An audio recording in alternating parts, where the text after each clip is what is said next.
In the front, right that one. This the new joint. After we beat Errol ass on the 29th and cook the big fish, then we going up to 154. You gonna beat up Maul, and he gonna beat up Mel. Yep. So we gonna feed the masses 2 Charlos and a big fish. 2 Charlos and a big fish. That's what we want. That's how we're doing that. That's how it's going. Hey, so we got to tell Bud that. Yeah, you got to tell Bud that. You calling the future. Yeah, we speaking that into existence. Y'all heard it first. Goose did it first. Sean came down to B&B and let them know we want 2 Charlos. He gonna get 1. Bud over there, he gonna get the other. And the big fish. So we're gonna get 2 Charlos and the big fish. I heard it here first, man. I told y'all. Green door. That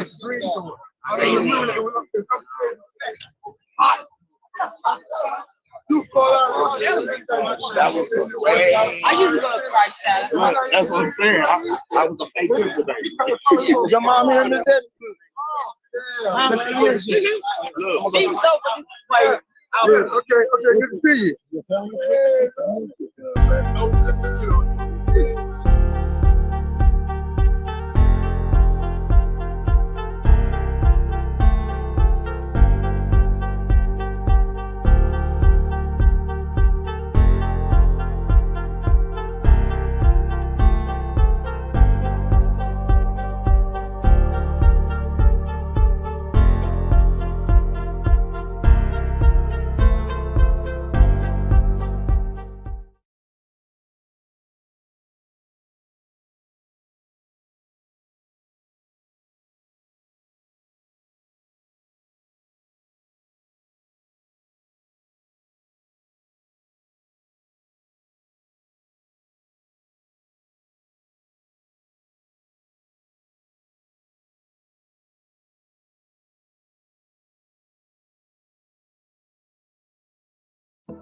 It's the Goose to you, Mr. Goose to you. And I'm with my guys, Sugar J the Wise One and Kim the Baptist. Yes, and we are the apostles of the youth boxing community. And we're bringing It's Boxing to you. It's the apostles and we come to lay of hands. Half step, weave the jab, uppercut, pick up your mans. It's Pastor Gucci Cam, Sugar J the Wise Man. We bring them to the light, make these haters understand. Northside is where I stand. Nebraska, that's the land. We cancels out the jab from a southpaw stance. We beat the competition, knock it out with either hand. And we drop the link, so come and kick it with your fam. And we drop receipts, so keep your sources on hand. If you can't confirm that this facts, you spread propaganda. Make sure you hit the like when you subscribe to the channel. One love to the playback gang and the panel. It's boxing to you. It's boxing to you. It's boxing to you. It's boxing to you. It's boxing to you. Represent the 402. Being Terence Crawford, that's what we do. It's boxing. You, it's boxing to you. It's boxing to you. It's boxing to you. What it do? Sent that 402. Ain't Crawford B&B. Yeah, that's what we do. What up? Y'all know who it is. It's the Goose to you, Mr. Goose to you. They said we weren't gonna do it, kid.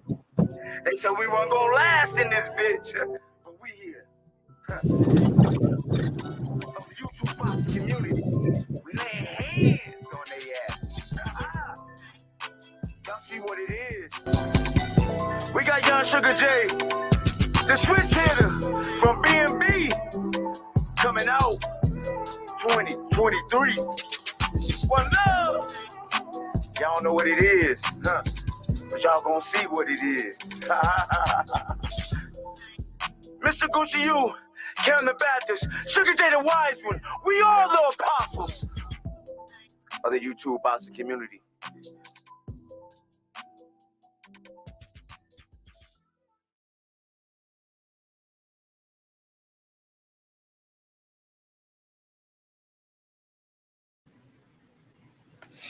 It's the Goose to you, Mr. Goose to you.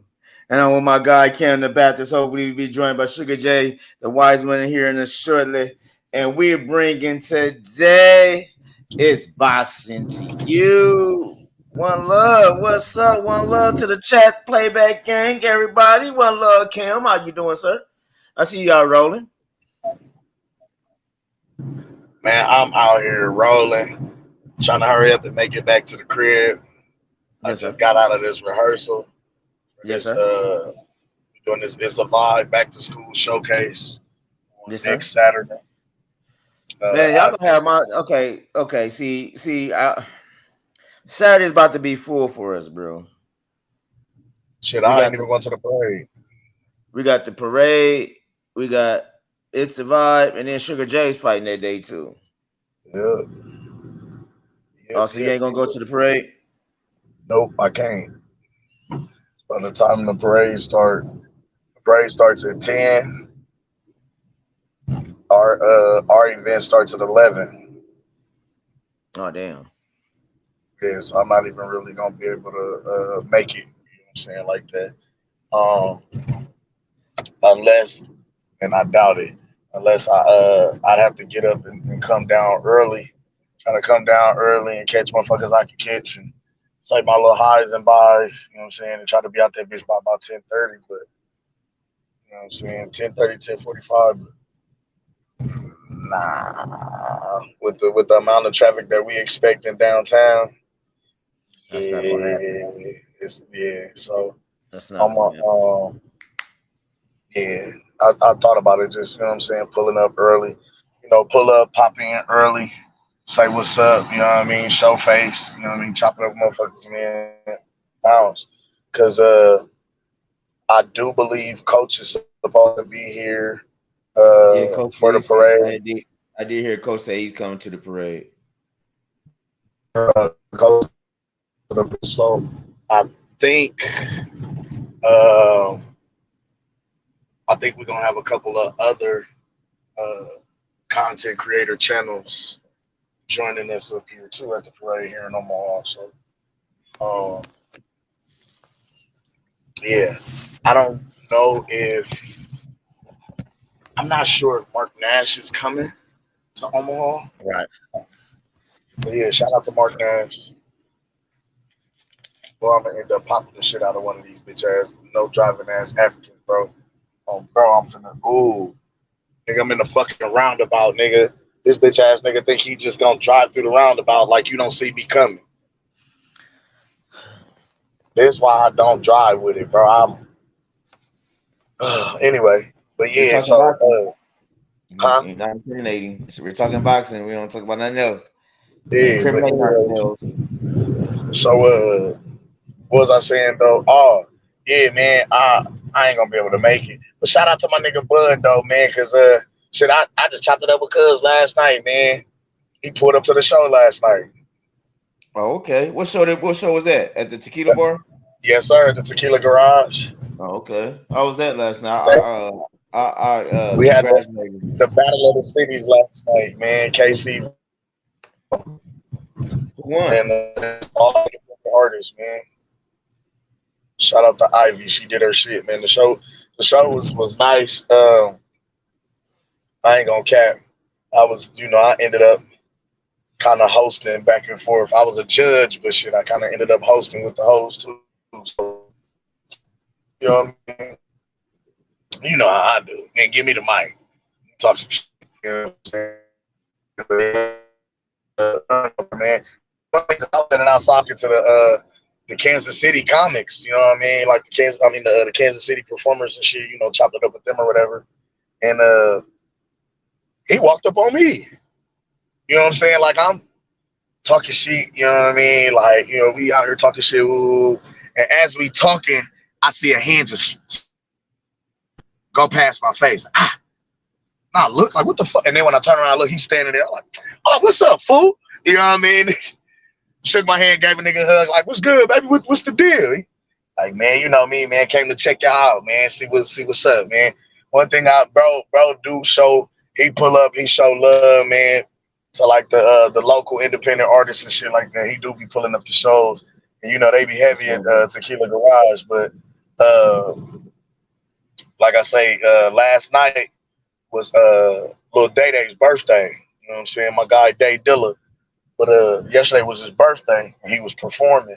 So shit, everybody came out to see Lil Bro perform and shit, do his thing. But man, overall the show was good. You know what I'm saying? I can't lie, it was a nice little vibe. Who they Bro, get the title to? Omaha, Kansas City. Kansas City won. Oh gosh. Oh, they Bro, held it down like that. no, nigga, it was dead fucking close. When I say it was dead even the whole show, like everybody came to do to do their shit. But you know, I had to judge it and critique it off of like you know me how I look at music, you know what I'm saying? You know, if the beat catch me, I listen to the lyrics, you know what I'm saying? I have to be subjective to it, you know what I'm saying? So I can't be biased. But you know, if I listen to the beat, I listen to the track, you know what I'm saying? I like, all right, I like the beat, okay. Let me hear what you're talking about, let me hear your lyrics, let me hear what you're saying, you know what I mean? Is it, you know, and then on top of you know, me listening to what you're saying, is like, are you performing your music? Are you performing, or are you just standing stationary in one spot trying to make sure not to fuck up your lines, trying to memorize your verse? You feel what I'm saying? That's different than a performance. Like one cat, they told us at first they told us we was gonna judge everybody round by round, let them know who won. Then they was like, nah, we gonna wait till the end. So the first round, I ended up judging and just kind of critiquing one of the cat, you know, critiquing one of the groups. And I just told them flat out, like, listen, y'all, like both teams had, because everybody did 2 songs apiece. Both teams had one song that was hot that I was loving, and they had one song that I couldn't really get with. You know what I mean? But even though I couldn't really fuck with it, it was just like, all right, you know what I mean? Now let me see the performance piece. Let me see who performs, who got energy. You know what I mean? And one cat, the Kansas City group, they had good energy and they were performing their piece, but the nigga had his back turned to the fucking crowd the whole time. He was performing to the DJ booth. Oh damn. The Kansas City dudes.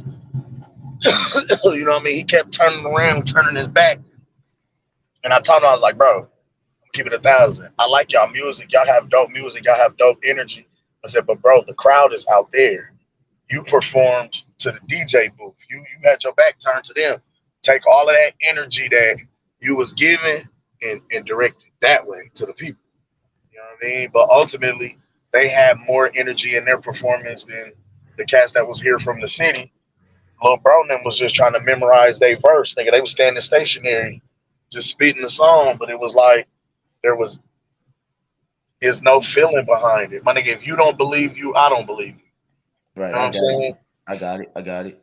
That's what's up, man. So y'all had a great night last night. Y'all Bro, it congratulations. was a dope ass. Like, I'm gonna tell you like this: the entire contest was deadlocked, even all the way. We took it in the sudden death, bro. It went all the way down to the last performers of the night, and by that time, it was like, yeah, we got a draw. It's a tie. I was like, we're gonna have to do. I hope they got one more song. They're gonna have to perform one more song, or whoever got another song, get up and perform. And they was like, no, the artist that's up here right now, they're gonna have to perform one more song. You know what I mean? So the last artist actually did 3 tracks, and that was the tiebreaker. It was their last song to decide who won. And out of all the music and the songs that they pulled out, man, bro that was repping Omaha, man, he had good music, he had good energy, good performance. That's really what, you know what I mean, kept him in it. He was going at it with a young guy from Kansas City, but he was nice. He had some nice songs, he had some nice, you know what I'm saying, some nice music. And he was performing, and he had the Kansas City crowd going crazy behind him. So it was like he moving the crowd, they singing his lyrics, they fucking with him. You know what I mean? But bro, my guy Mill Music came in and brought dumb energy. My guy AK Gunner came and brought crazy energy.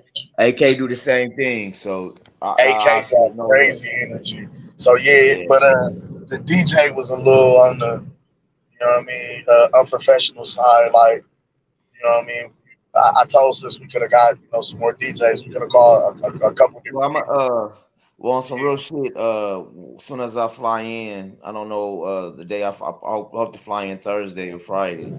But when I fly in next week, I'm gonna sit down. I'm gonna have lunch with her so we can chop it up about some things. I'm thinking a battle of the comics will go great.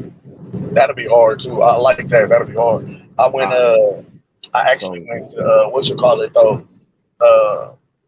I gotta. She about to lock me in, man, because she said that this is like a right now with it, starting off. This is like a 6-city tour. Well, I don't want to say tour, but it's like she's got 6 different cities involved in these battles, right? And whoever wins is like we go into the next venue, to the next spot in the next city to challenge them and drop their shit. So the next venue, she's gonna do Kansas City. I don't know if she's gonna do. I think she's gonna do Kansas City and Sioux City. And I was like, man, Sioux City didn't have a lot of artists. She was like, no, bro, Sioux City has a lot of Chicago artists that moved from the city down to Iowa. She was like, they got some shit. They got some hitters. I'm like, Sioux City, Iowa? Really? Like, all right. She was like, yeah. So the next show, she like, I'm going to probably have you come back and either judge or host. You know what I mean? Like, I fuck with your energy. I like what you did. You know what I'm saying? You kept the crowd engaged. Because, like, I ain't going to, you know me. Like, shout out to the host. You know what I'm saying? My guy was doing this thing. But it was like, he kind of kept losing his crowd. You know what I'm saying? Right. Well, you know how you do it. You know how you do it. He wasn't a comedian or nothing like that. You know what I'm saying? It's just Cuz was matter of fact, Cuz was actually a performer from Kansas City. He was an artist from Kansas City. Oh, okay. Let's talk boxing, bro. I don't want to bore you. I got people coming in and leaving out. Let's talk boxing. As y'all seen last night, I don't know if y'all seen last night or today, the epilogue of All Access, to me, was one of the greatest I've seen in a long time. And why I say it was great, because y'all know I'm messy now. It's my messy part. It starts off, you feel the Earl Spence fans. I mean, it's Earl Spence energy, and all that was great. But for me, that the turn of the energy was that first fucking knockdown. Second round. Oh my gosh, bro. Just to see everybody, the look on their faces. He took the air out the whole fucking arena when he knocked him down. Niggas was like, bro. I also, this past weekend, last couple of days, I've been doing a little trolling. I went back and watched a couple fight parties from the Earl Spence's side. Fanon got another funny one. Fanon 6 round, 7 round was like, y'all need to. No, after the 2 knockdowns, he was like, man, somebody stop the fight. Somebody please stop the fight. Just stop the fight. Please stop the fight. Now he didn't want to see no more, bro. Man, so that All Access, man, to me, it to me was just like, okay. It was vindicating, nigga. After all of the fucking bias BS we saw, it was vindicating as fuck. I'm still mad I wasn't in it. They hate. Hey, bro, we can't be mad about nothing, bro. We gotta congratulate everything that's happening. For man, shout out to Terence Crawford. Hey, I told Cuz last night too about the joint too. I shot the idea to him. Our joint? Huh? Our joint? Yeah. Bro, what he saying? What is he saying? I shot the idea to him. He looked like, that's a good idea. I know it is, my nigga. Listen, bro, I'm coming home. Hey, I'm about to go sit down. I'm trying to go down there tomorrow and sit down with the team. Do that, bro. Do that. Listen, make that a video call. Make sure video call me. I got a master plan for B&B and Team Crawford. I got a master plan. Shout out to Gooch. Gooch hey, Gooch got him, bro. And that's just one part of it, bro. What you was talking about, that's just one part of it. This, I got a whole little demo that I want to cook up, right? And I want to see how we can pull this off. I told So Cold this today. I already told So Cold because we was sitting down there because yesterday and today they opened up the gym to the public to come in and do tours and stuff like that, because with the fundraiser going on, they allowed the community to come in and see what they was going to be investing their money into, kind of situation, right. So you had, you know, millionaire white people coming in and out, cops bringing their wives, the whole shit, right? So I'm in here talking to So Cold and one of the board of director members, you know what I'm saying? We chopping it up. And, you know, I'm telling them how long I've been knowing, you know, So Cold and Bud, how far we go back, this, that, and the third. So he was like, man, so he was like, he asked me, he was like, so what do you want to see Bud do next? Like, so what's next? Like, what do you want to see Bud do? I said, I'm going to tell you the truth. I said, the Bud Buddy wish list, because, you know, that's what they called us. The Bud Buddy's wish list was 2 Charlos and a big fish. And he looked at me with this peculiar smile, like, I like that. It rhymed. You know what I mean? I told him 2 Charlos and a big fish. That's the Bud Buddy wish list. And he was like, what you Shout out to Gooch once again. Shout out to Gooch once again. I just said, oh, my senses become, man, we about to make some t-shirts, fam. I said 154. I said, so what I want Bud to do next is go on up to 154, beat up Jamel while So Cold over here. Let's get that WBO from Tim Zoo. They about to get that shit to Tim Zoo. Let's get that. Make them fight for the WBO. Let's let them fight for the WBO. I want you to go up. I want Bud to go up. I want him to beat up Jamel while So Cold here beats up Jamal and take their belts. Get the brothers out the way. Bro, if you would have saw the smile on this white man's face, like, bro, he turned it to the Grinch with this grin, nigga, like you're on to something, sir. I said, now. I ain't going to the rest of this with So Cold yet. I said, now this is what I really want y'all to do. I said, because for the longest, I said, before So Cold suffered the Achilles injury, we was out here screaming, we want So Cold to expose Edgar Berlanga. Stop the hype train. Stop the hype train. He started laughing and said, bro, I've been calling Berlanga out for the grip. I said, I know, we know this. But, you know, we wanted to see it. So now, since he ducked you, I said, fuck it, go beat up Maul and take his belt. I said, now this is the move that I was on right here, right? I'm childish. So I was like, and you can call it a little bit of a reach, but after we beat up Jamel at 154 and become undisputed, right?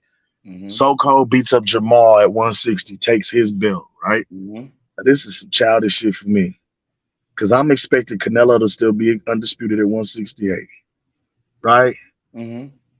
We get Canelo versus Bud, undisputed versus undisputed. I hate to say this, but hold on, listen. I understand. Listen, even before that, I didn't really want Bud to fight Canelo. I wanted So Cold to fight Canelo. Right. Okay.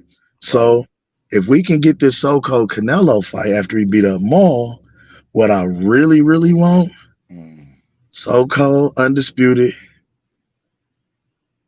Nah, I don't know if I want to do it like that, because this is how I wanted to do it. I really wanted Bud to beat up Canelo and take his undisputed crown, and then be childish, because he had 168. Be childish with it. After he beats Canelo and becomes undisputed, I want him to fight So Cold next.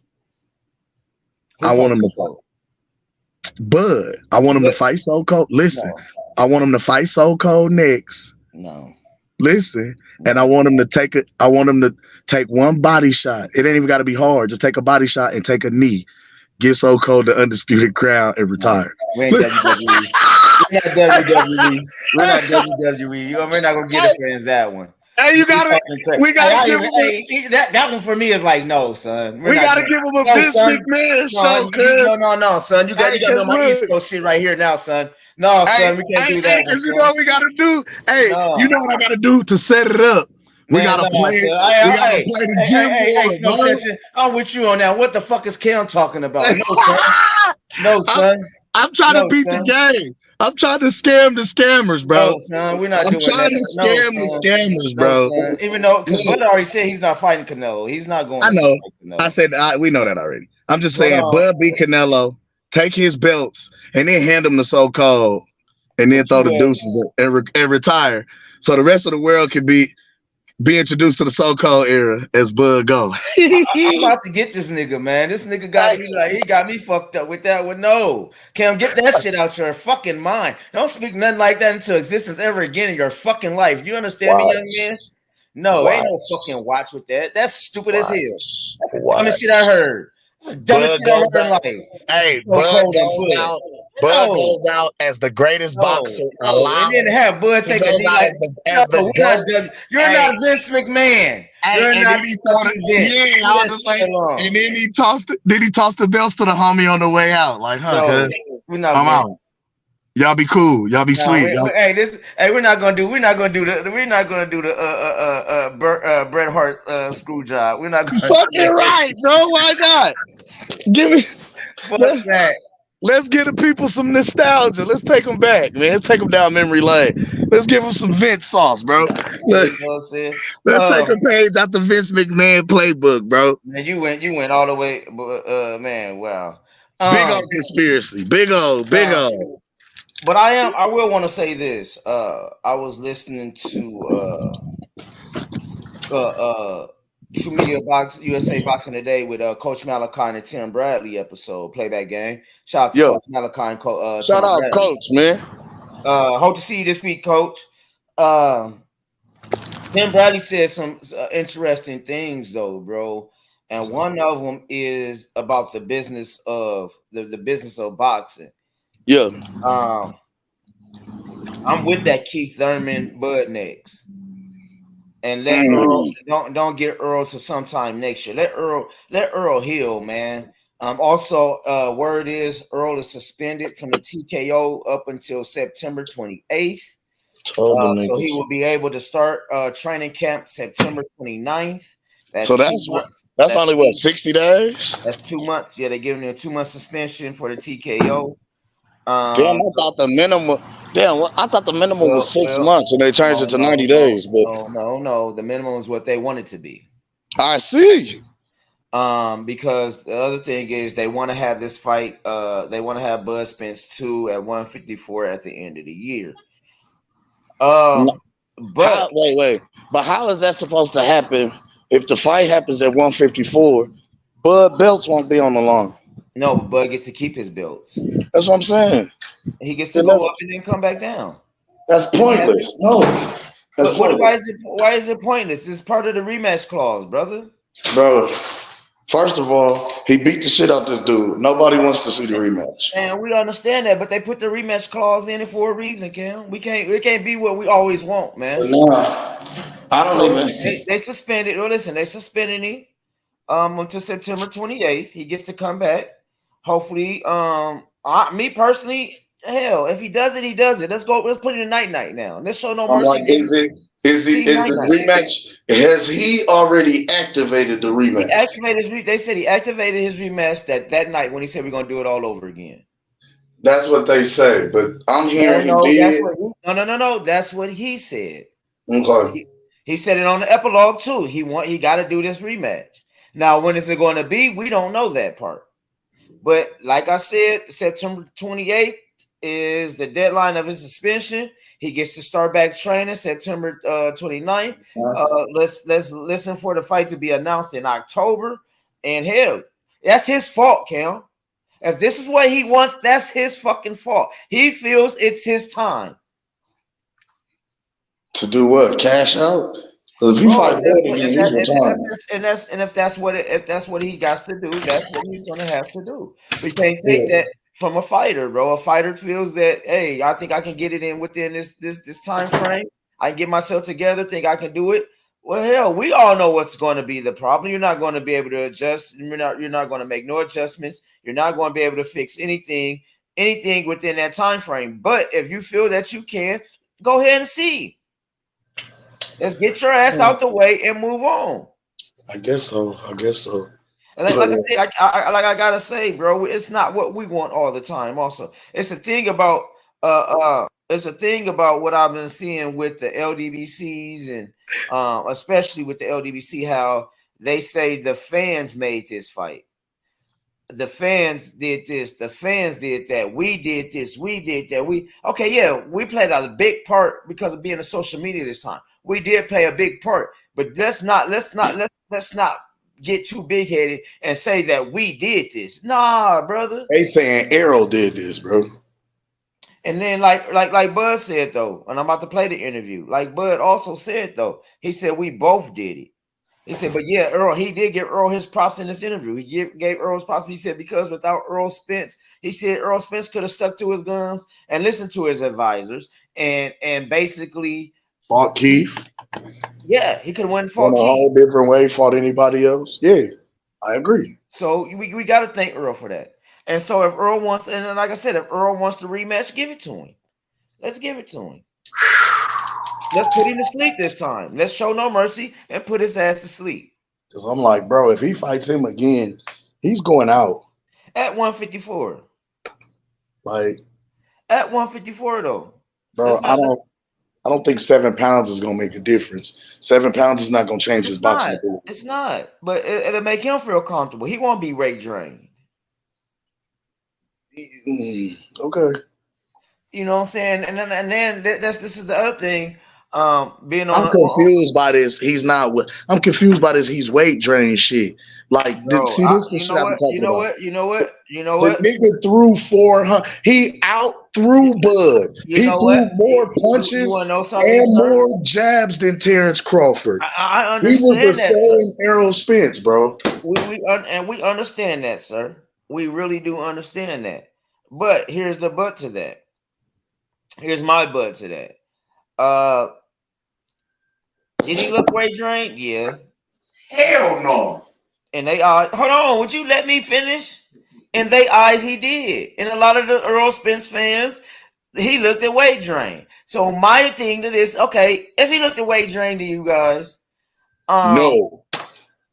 If he looked at weight drain to you guys, well, now he won't be weight drained. And then here's the other thing. Now he's going to discipline himself to be to be in the position. Right now, he's get to position himself to be in the position where he wants to be this next fight. Now it can't be no excuses. It's what all I'm saying, sir. Should he get a tune up before this? I believe he should to work on what he needs to work on. But knowing him, nah, bro. Hold on. Okay. Listen, this man has been pro since 2012. He's been fighting. He's 33 years old. He's been boxing since he was 15. He has effectively been boxing 18 years. He has been pro now 11 of those 18 years that he has been boxing. Okay.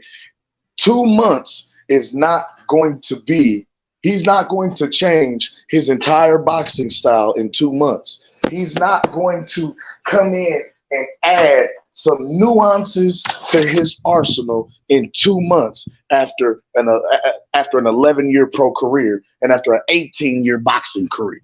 I'm sorry. Like, you can teach an old dog a trick, but you can't teach an old dog new tricks. No. Bro, I don't care. You feel what I'm saying? I don't really care. All I care about him getting back in the fucking ring to get knocked out again. That's all I care. I don't want to see whatever he does to get ready for this. Now I love the fact my dog is getting another bag. A nice huge payday. Another one. I appreciate the fact my dog is getting a bag. Run that bag up. But for the people that's been bitching and complaining, saying they want to see Terence Crawford fight a competitive fight against a top contender or against a top name, he just did that and made that top name or elite athlete look like an amateur, look like a regular guy that shouldn't have been in there with him. We don't want to go see that again, bro. We don't. It's going to be worse this time. That's not my fault. That's not our fault, sir. That's his fault. Yeah, I'd rather see him go over to Australia and beat up Tim Tszyu in his backyard. It's boxing, sir. Yeah. just I just want to go troll some aerosexuals, bro. These niggas been doing a whole lot of shit talking. This is our time. I don't want to see this rematch. I don't want to see it. Bro, okay, here's the thing. That was in the clause when they I know that contract. We gotta accept it. But now, according to them, Bud joined the Illuminati. The Illuminati could wipe all that out.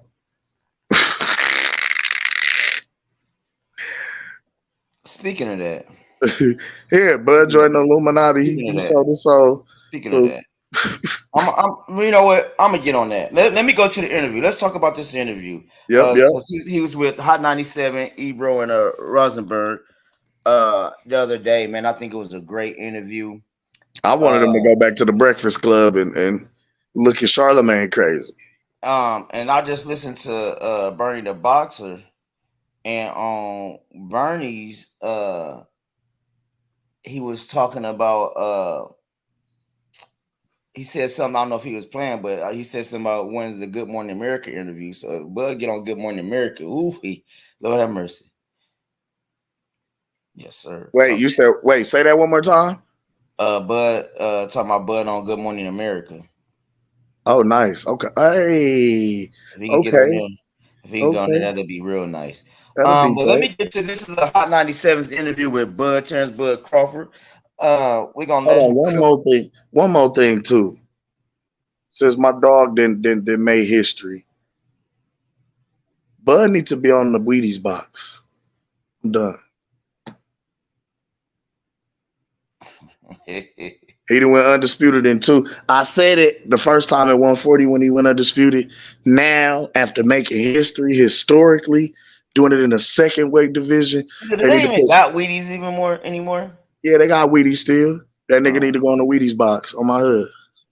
On your hood. I'm petitioning for this. Oh, bro. Okay, I'm not. I am. Shout out to the queens in the chat too. That's Queen Lisa Bell's in the building. Yes, shout out to the queen. Yes. Okay, knockouts with Nike in here too. Shout out to the queen. Shout out. Okay, let me set this up. We about to cook on. We about to let y'all listen to Bud and Ebro. Let me get my ugly mug off of here. Okay. Yeah, get your funny looking face off the screen, dog. You ain't pretty like me. Pause. Don't be judging me ever again in your life, sir. Boy, fuck you. All right. Sure. Hey, said don't be judging me. Every nigga's ugly to me. The fuck? That's how it's supposed to be.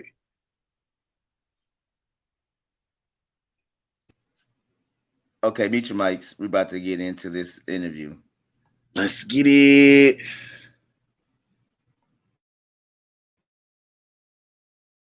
Fucking mic.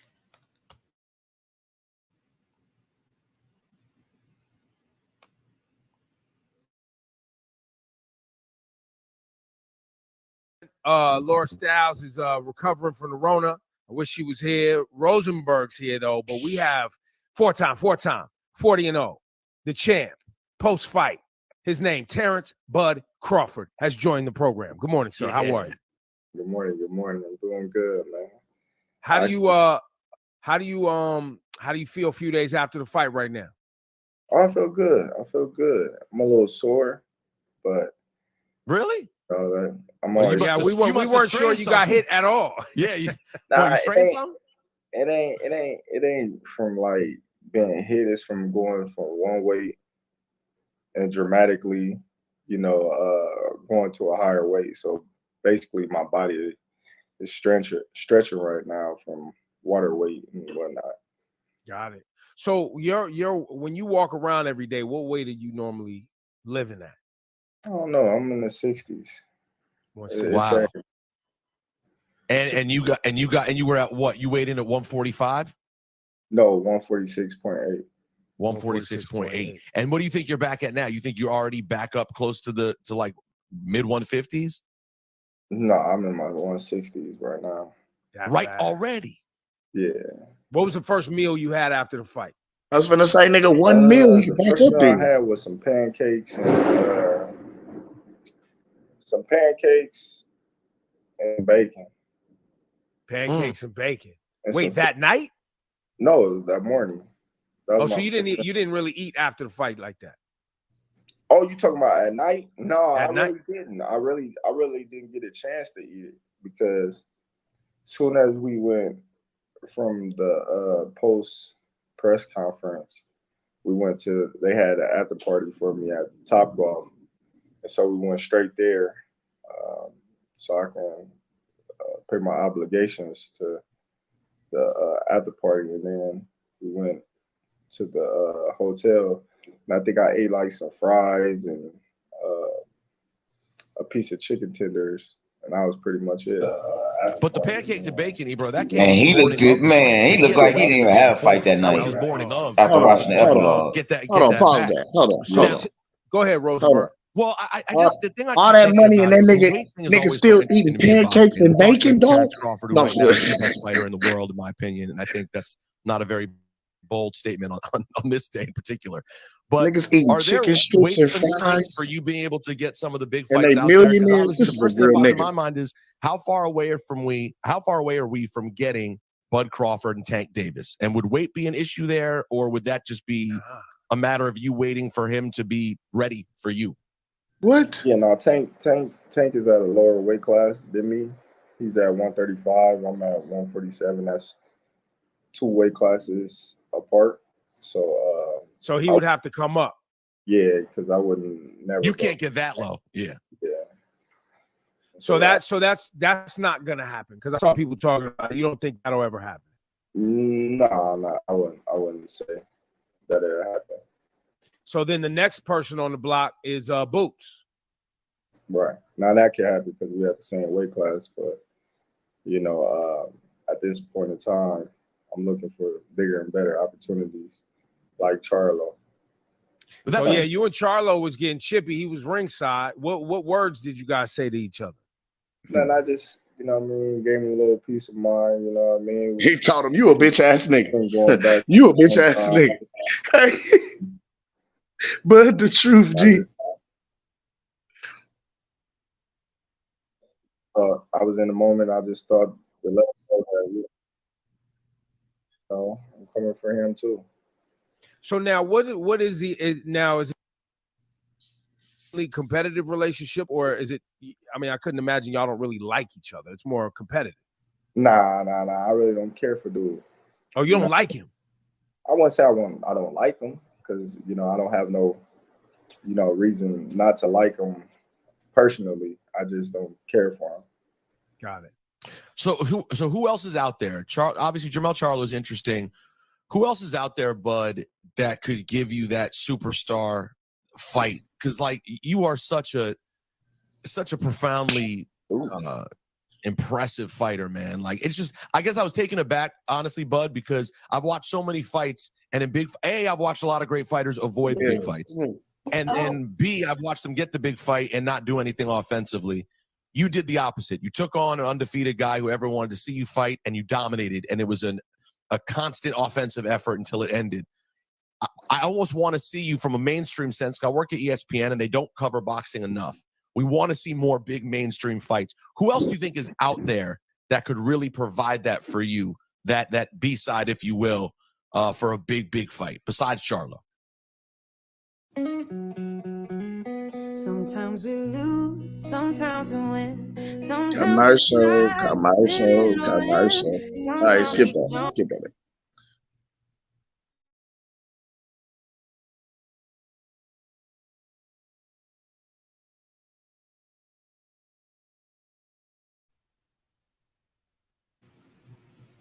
I do apologize. I can't skip through this one. This is the ones that you got to watch all the way through. It's over right about now. I do apologize.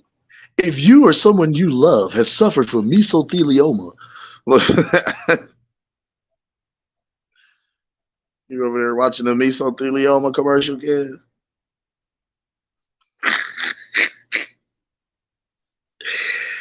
All right.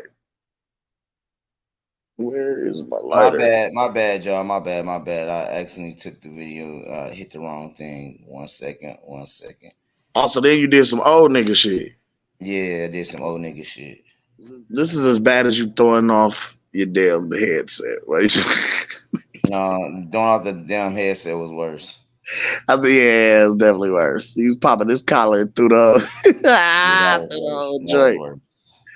Okay, here we go. Here we go. Here we go. Here we go. Hold on. All right. And we're back. 1 second. And okay, I think I got everything set up right.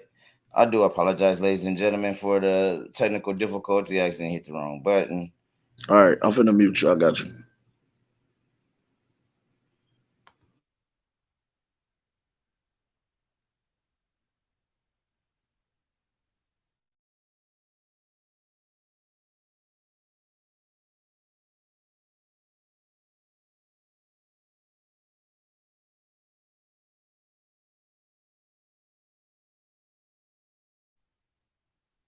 Because I don't These niggas, they don't play. Reason not to like them personally. I just don't care for them. Got it. So who else is out there? Obviously Jermell Charlo is interesting. Who else is out there, Bud, that could give you that superstar fight? Because like you are such a profoundly impressive fighter, man. Like it's just, I guess I was taken aback, honestly, Bud, because I've watched so many fights, and in I've watched a lot of great fighters avoid the big fights, and then B, I've watched them get the big fight and not do anything offensively. You did the opposite. You took on an undefeated guy who everyone wanted to see you fight, and you dominated, and it was a constant offensive effort until it ended. I almost want to see you from a mainstream sense. I work at ESPN, and they don't cover boxing enough. We want to see that could really provide that for you, that B-side, if you will, for a big fight, besides Charlo. Trading income. Another commercial? Dang.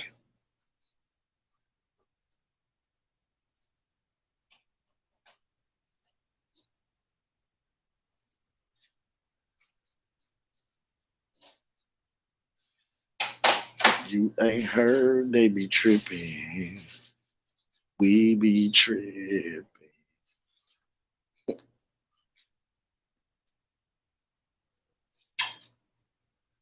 What happened to the demo, bro?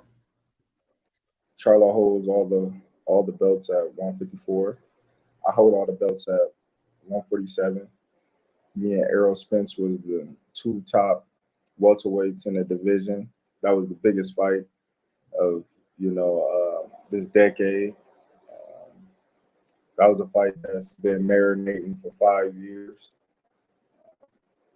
I don't see nobody else on that level of Terence Crawford, Errol Spence, besides Canelo, and he fights at 168 plus. So I don't see me and him fighting. So what's the highest you could fight at realistically? I would say 154 realistic. 154. So them boys get big up there. Them boys get big.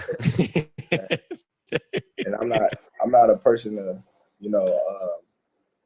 toot my own horn too loud to be able to get that out your head, Cam. I understand there's weight classes for a reason, and I respect the weight classes. And yeah.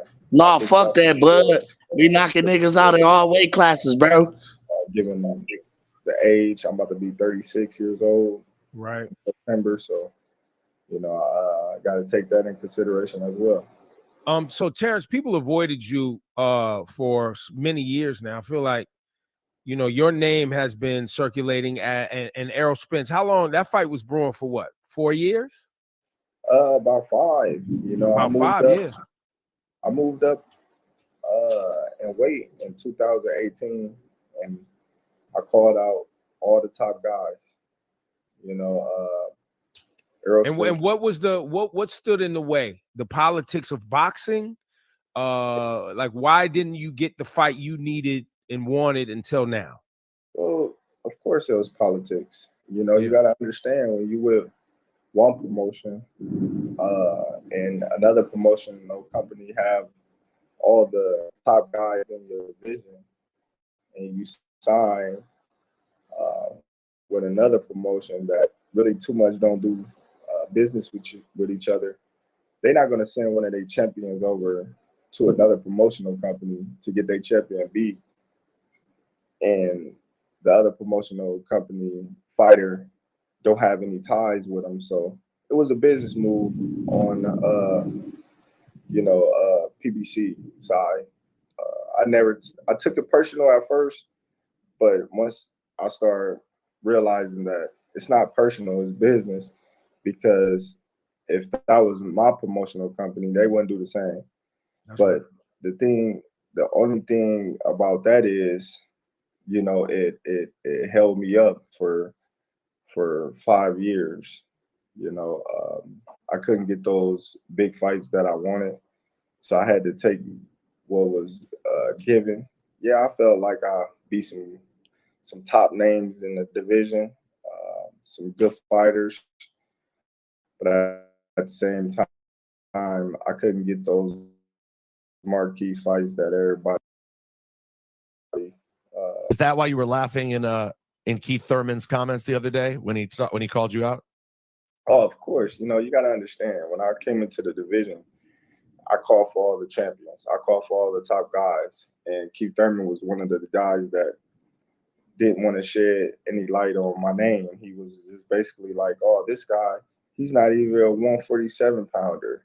He's a little guy. He didn't want to give me my props for moving up and actually not taking the tune up, going right into the champion, beating the man that beat the man. Pacquiao was considered the man in the division, and Jeff Horn beat Pacquiao, and I beat Pacquiao. And they basically try to blackball me. They start saying that the WBO wasn't considered a world championship. They wouldn't say my name on a broadcast. They was basically trying to outlaw me and basically just have the fans forget about me. So if you look on the Showtime fights and stuff like that, they wouldn't consider me as a champion. They will only consider, Arrow, Keith Thurman, or it was very disrespectful.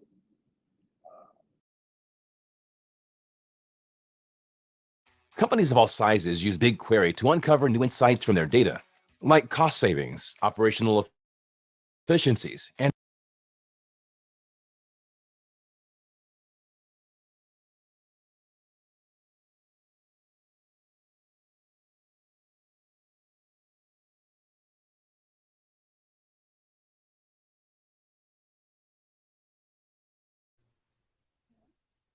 Gooch, what happened, bro?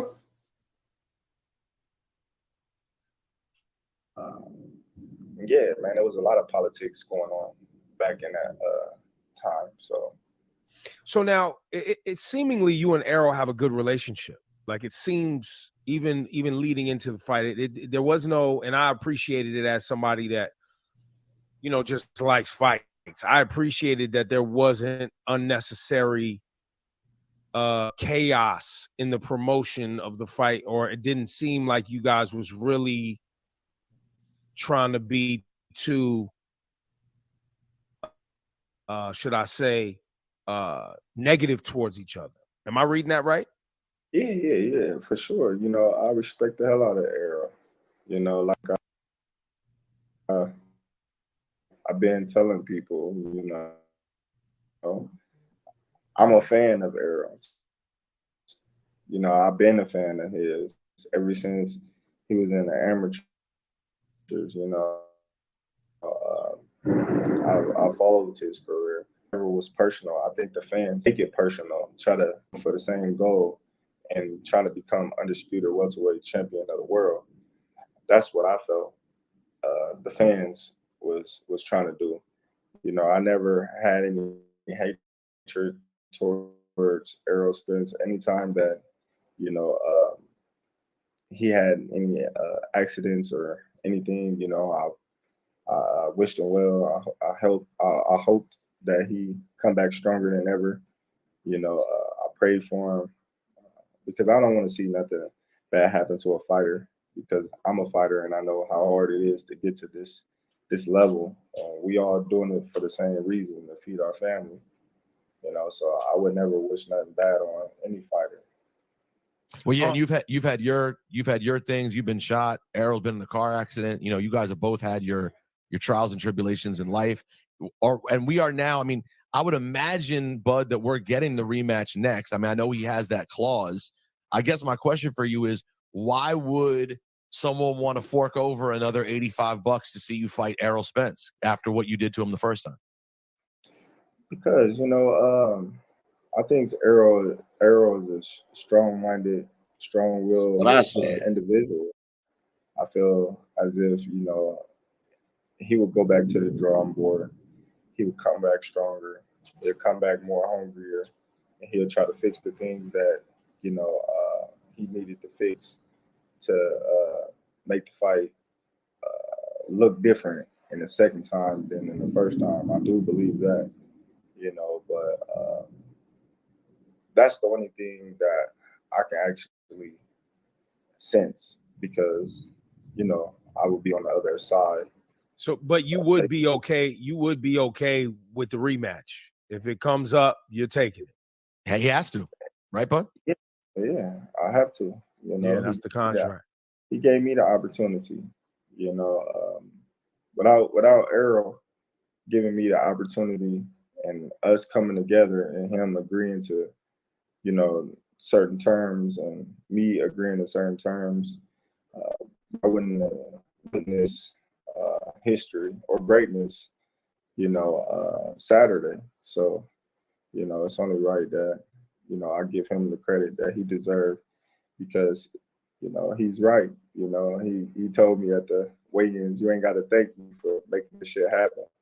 And I told him, you ain't got to thank me either. We about to make history, you know. And a lot of people was asking me, like, what do you mean by that? And I was like, to be honest, you know, if it wasn't for Errol, this fight wouldn't have happened, you know. So that's what he mean by I don't have to thank him, because he played a big part in this fight being happen. I mean, this fight happening because he stood on, you know, what he wanted to accomplish and everything that it was going to take for us to fight. He stood on it, and, you know, he put his pride to the side. I put my pride to the side, and there was things that, you know, he felt as if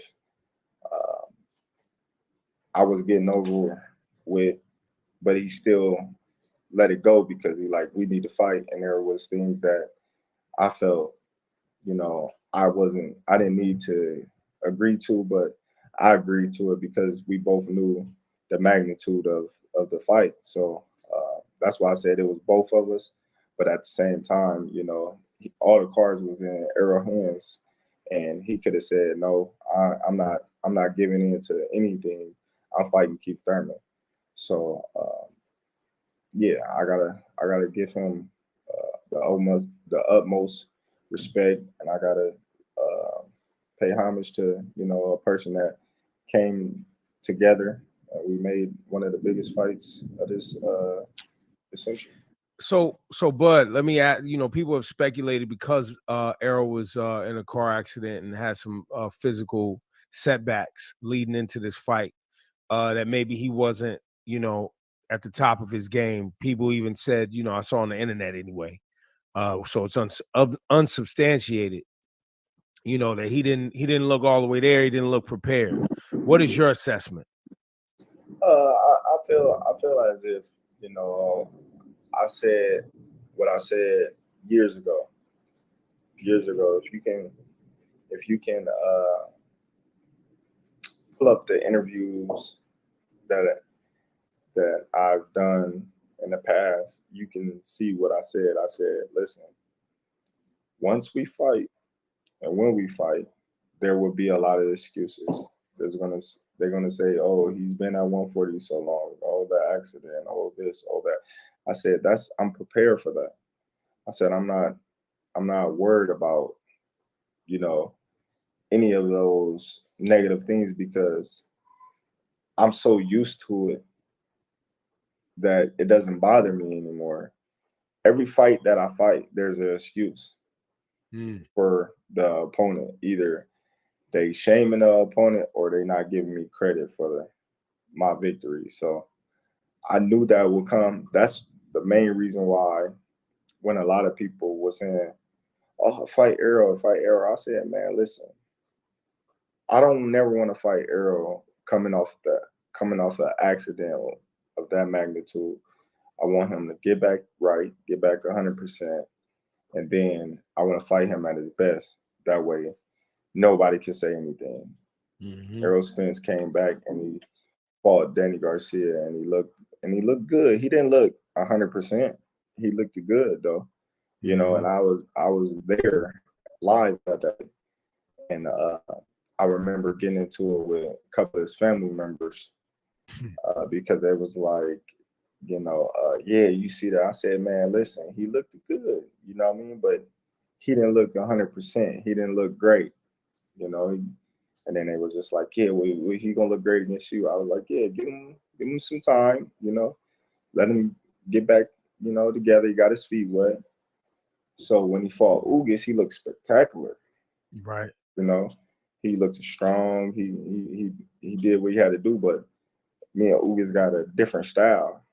So after the Ugas fight, I was like, okay, now let's get this fight underway, because not only would it mean more for both of us because we the only two champions and we the top two welterweights in the division and everybody want to see it, but now we can fight for all the marbles and fight for undisputed. So everything played out the way it was supposed to play out, because when you think about it, what if we would have fought earlier, probably 2019, 2020, and we would have just beat each other and that would have been it. It's just been like, all right, y'all unified. So what next? Oh, well, one of us got to fight Ugas, or one of us got to fight this guy. What happens when the prostate enlarges and the urine channel gets tight? If you have an enlarged prostate, do this 15-second Japanese morning ritual to shrink it almost immediately. If you've been suffering from frequent urges to pee. So you feel like this played out, the story arc of this played out perfectly. Yes, definitely. We fought for history, right, to become the first welterweight in the 4-belt era to become undisputed. So we fought for so much on the line that it was worth it. When you sit down and you think about it, and you say, "Oh, if we would have fought then, it wouldn't mean as much as it did right now." So him coming off of that great win with Ugas, and then us fighting right after that, can't nobody say, "Oh, well, the car accident, the eye injury," they can't use that. I'm pretty sure a lot of people was trying to use that, but you got to look at the body of work that he did after the car accident, right, after the eye injury. So there was no excuses, or there was no, oh, he was in a car accident, or that slowed him down, or he had an eye injury, and that's not, the eye injury was when he was training to fight Pacquiao, and he fought Ugas after the eye injury, and he fought Danny Garcia and Ugas after the car accident. The last little car accident that he got into, the little kid had rear end him or something like that, and it wasn't no injuries sustained with that car accident. So I don't see why people will sit there and try to blame the accident for me. I think it goes back to what you said. People who are fans of his or had, look, hearing you articulate the relationship between the promotion companies then also looking at, the marketing machine that's behind, Errol Spence, and watching the people who really fell for that marketing machine behind Errol Spence, because you were almost, like you said, your profile was minimized. So people fall for the marketing machine, and especially, casuals.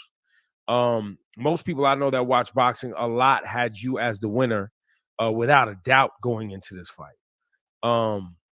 Just based on your resume and your style of boxing. My father used to call boxers like you punchers who punch between punches, because you could be a counter puncher or you can be on the offensive, and still, even when you're getting hit, you're delivering a blow to someone else. And I think that's one thing that people overlook with you is you are not limited to one style.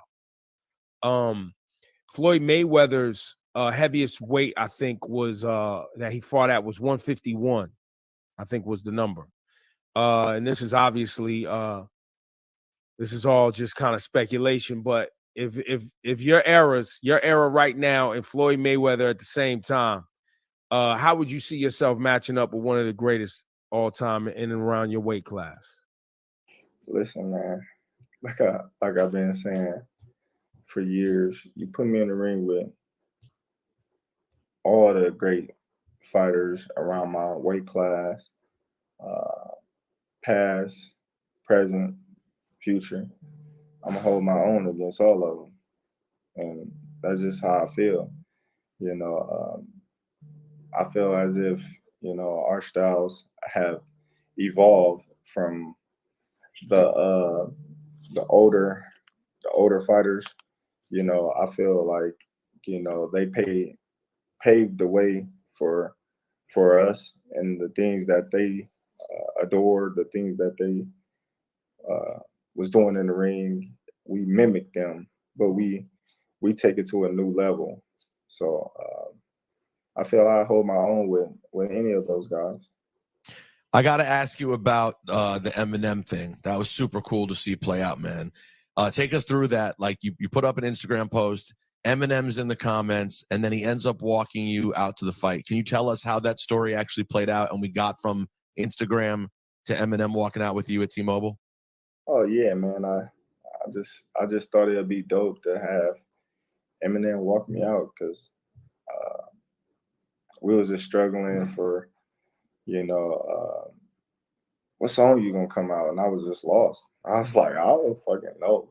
Like I'm the type of guy, like I want to feel the song that I'm walking out to. Like in camp, we always listen to certain musics. Like I'm a music guy, so I just play all different types of music, and like the songs pick me, I would say, because I just be listening to a song and I'd be like, boom, the words, the beat, the meaning behind the song.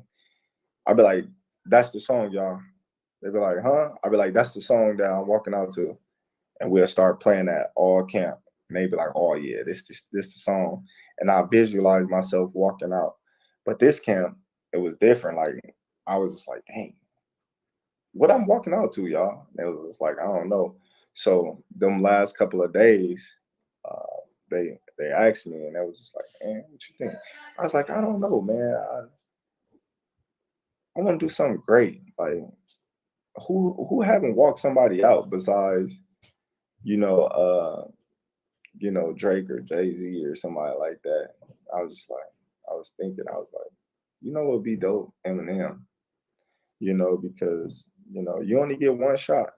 Because I understand like the magnitude of this fight. Like if I didn't win that fight, that was my only shot at becoming a welterweight undisputed champion of the world.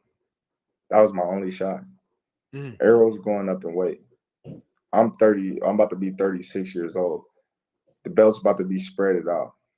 I'm gonna have to fight another, 3-4 years, and pray that I get all the champions back to back to back, to fight me. I was just like, man, that's not gonna be possible, you know. So did you know though that M was such a huge fan of yours? Were you already aware? I didn't. You know, so when that post came out and he replied on it, I was like, whoa. I was like, nah, this is dope. It kind of surprised me. I was like, everybody was like, man, did you see Eminem? Did you see Eminem? Because, you know, I'm not, you know, on my social media. I'm working out and I'm, you know, relaxing and stuff. And everybody started hitting me up like, hey, Eminem, comment on your stuff. Eminem. I'm like, what? So I replied. I'm like, you know what I mean? Let's do something. He's like, man, I'm coming out to the fight, man. I'm gonna take you up on that. I was like, huh?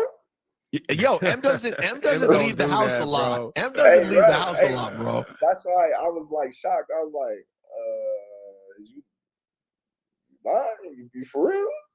Like, yeah, you know what I mean? So when he got there, I met with him that Friday, and I was just shocked. I was just like, damn, this is dope, man. And like, he was just telling me how he followed me, and he's been a fan of me. And I was just like, I was sitting there like, damn, this crazy, because this Eminem right here, this one of the greatest artists of all time.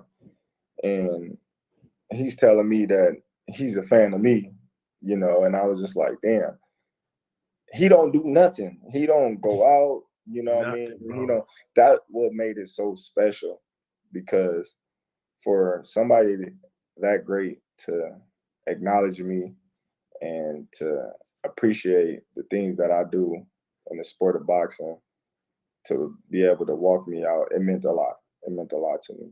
That's dope, man. Look, Terrence, I gotta tell you, man, you know, being able to have this conversation with you is also very cool. And I really appreciate you just being a regular dude who's very, very, very, very, very skilled at something.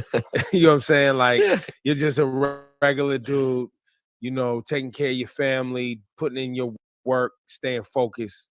And I'm glad that you're getting your props. I'm glad you're getting your flowers. And I hope the biggest of bags come your way in these next few years with how things play out for you, man. I appreciate it, man. Thanks. Because you earned, bro. You earned it, bro. It's a treat, man. You gave us a treat. We've all sat down there and forked over money before. Listen, $84.99 ain't a joke, TC. That's real money for people, right? You fork over $84.99. You're like, what am I about to get? And you gave us, listen, entertainment. You know what I mean? From beginning to end, it was a real display. So we appreciate you taking time, bro. Hey, I appreciate you having me, man. I appreciate it. Before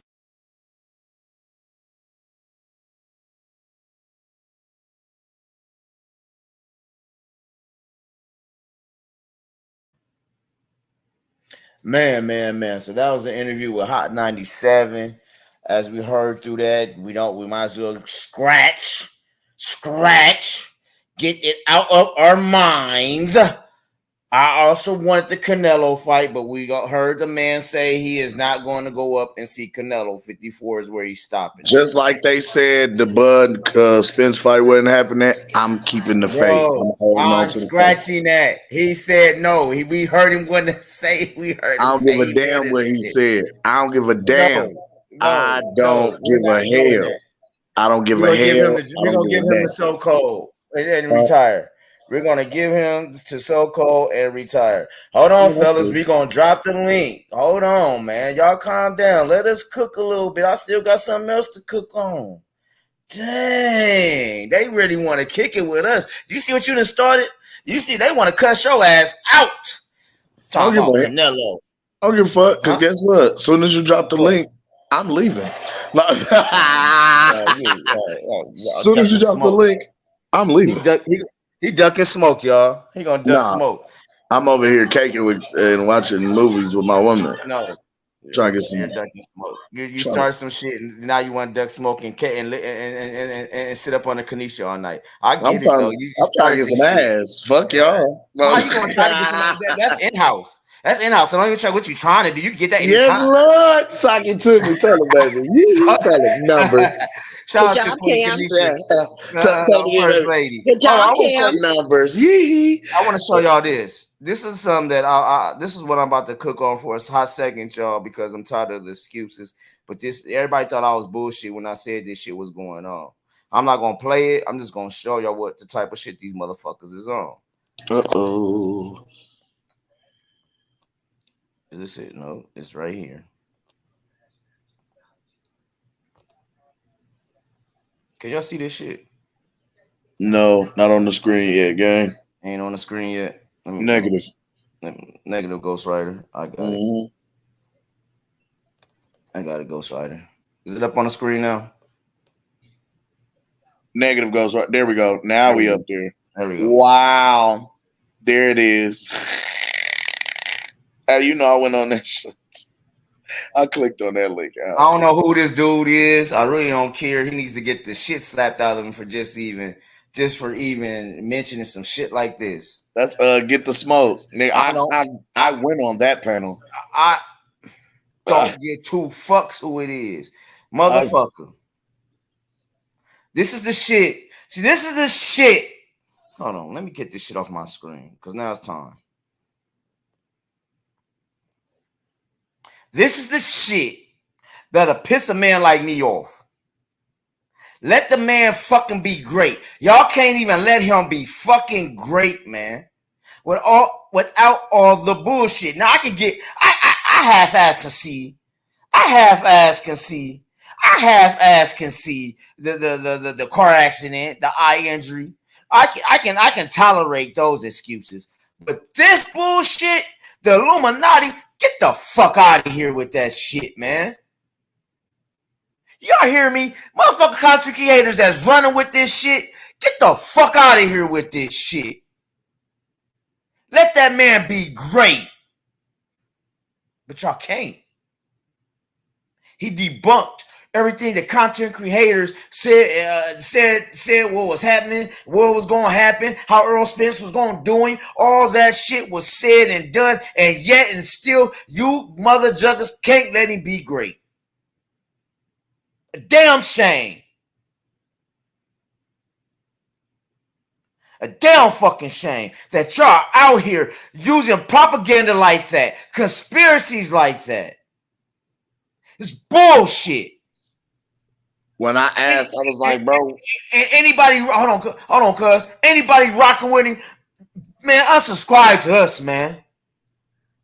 Anybody rocking with that bullshit, unsubscribe to me. Because that means you're on some bullshit. My fault, Ken. What you were saying? No, I was gonna say I asked, like, really, the Illuminati, really? And it's like, hey, we believe in covering every possible angle. Like, nigga, really? The Illuminati, though, out of all things, the Illuminati. So when he went to Jay-Z, he was like, okay, whenever I fight Earl Spence, y'all just give Earl Spence this much money, and he'll just get the fuck beat out of him by me. And what did the Illuminati win out of this? Out of this fight, I don't get it. What did they gain? Somebody tell me. Somebody, another conspiracy theorist said this is a 666 event. They said Bud and Errol did 666,000 pay-per-view.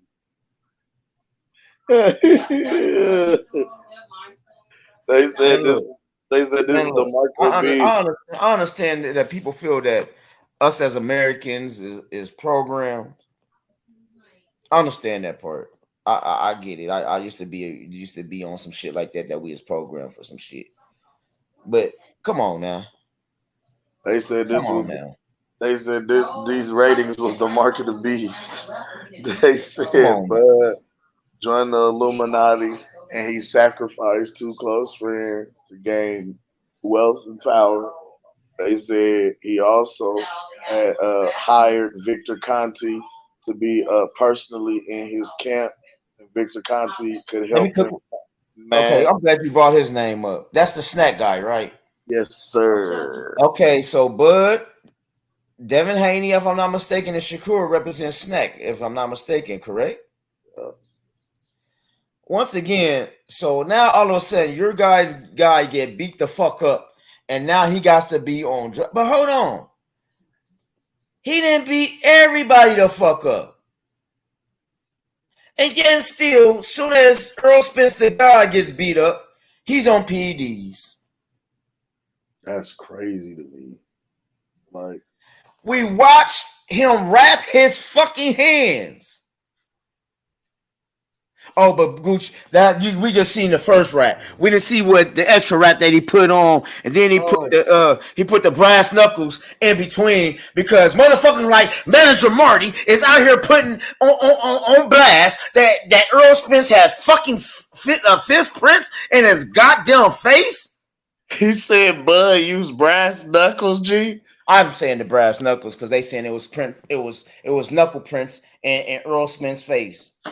Oh, so if it's knuckle prints, then now they're saying he removed the padding from out of his gloves? Bro, they're saying everything, he loaded them. I'm saying he put brass knuckles in. Just say, I'm like, did he load the gloves?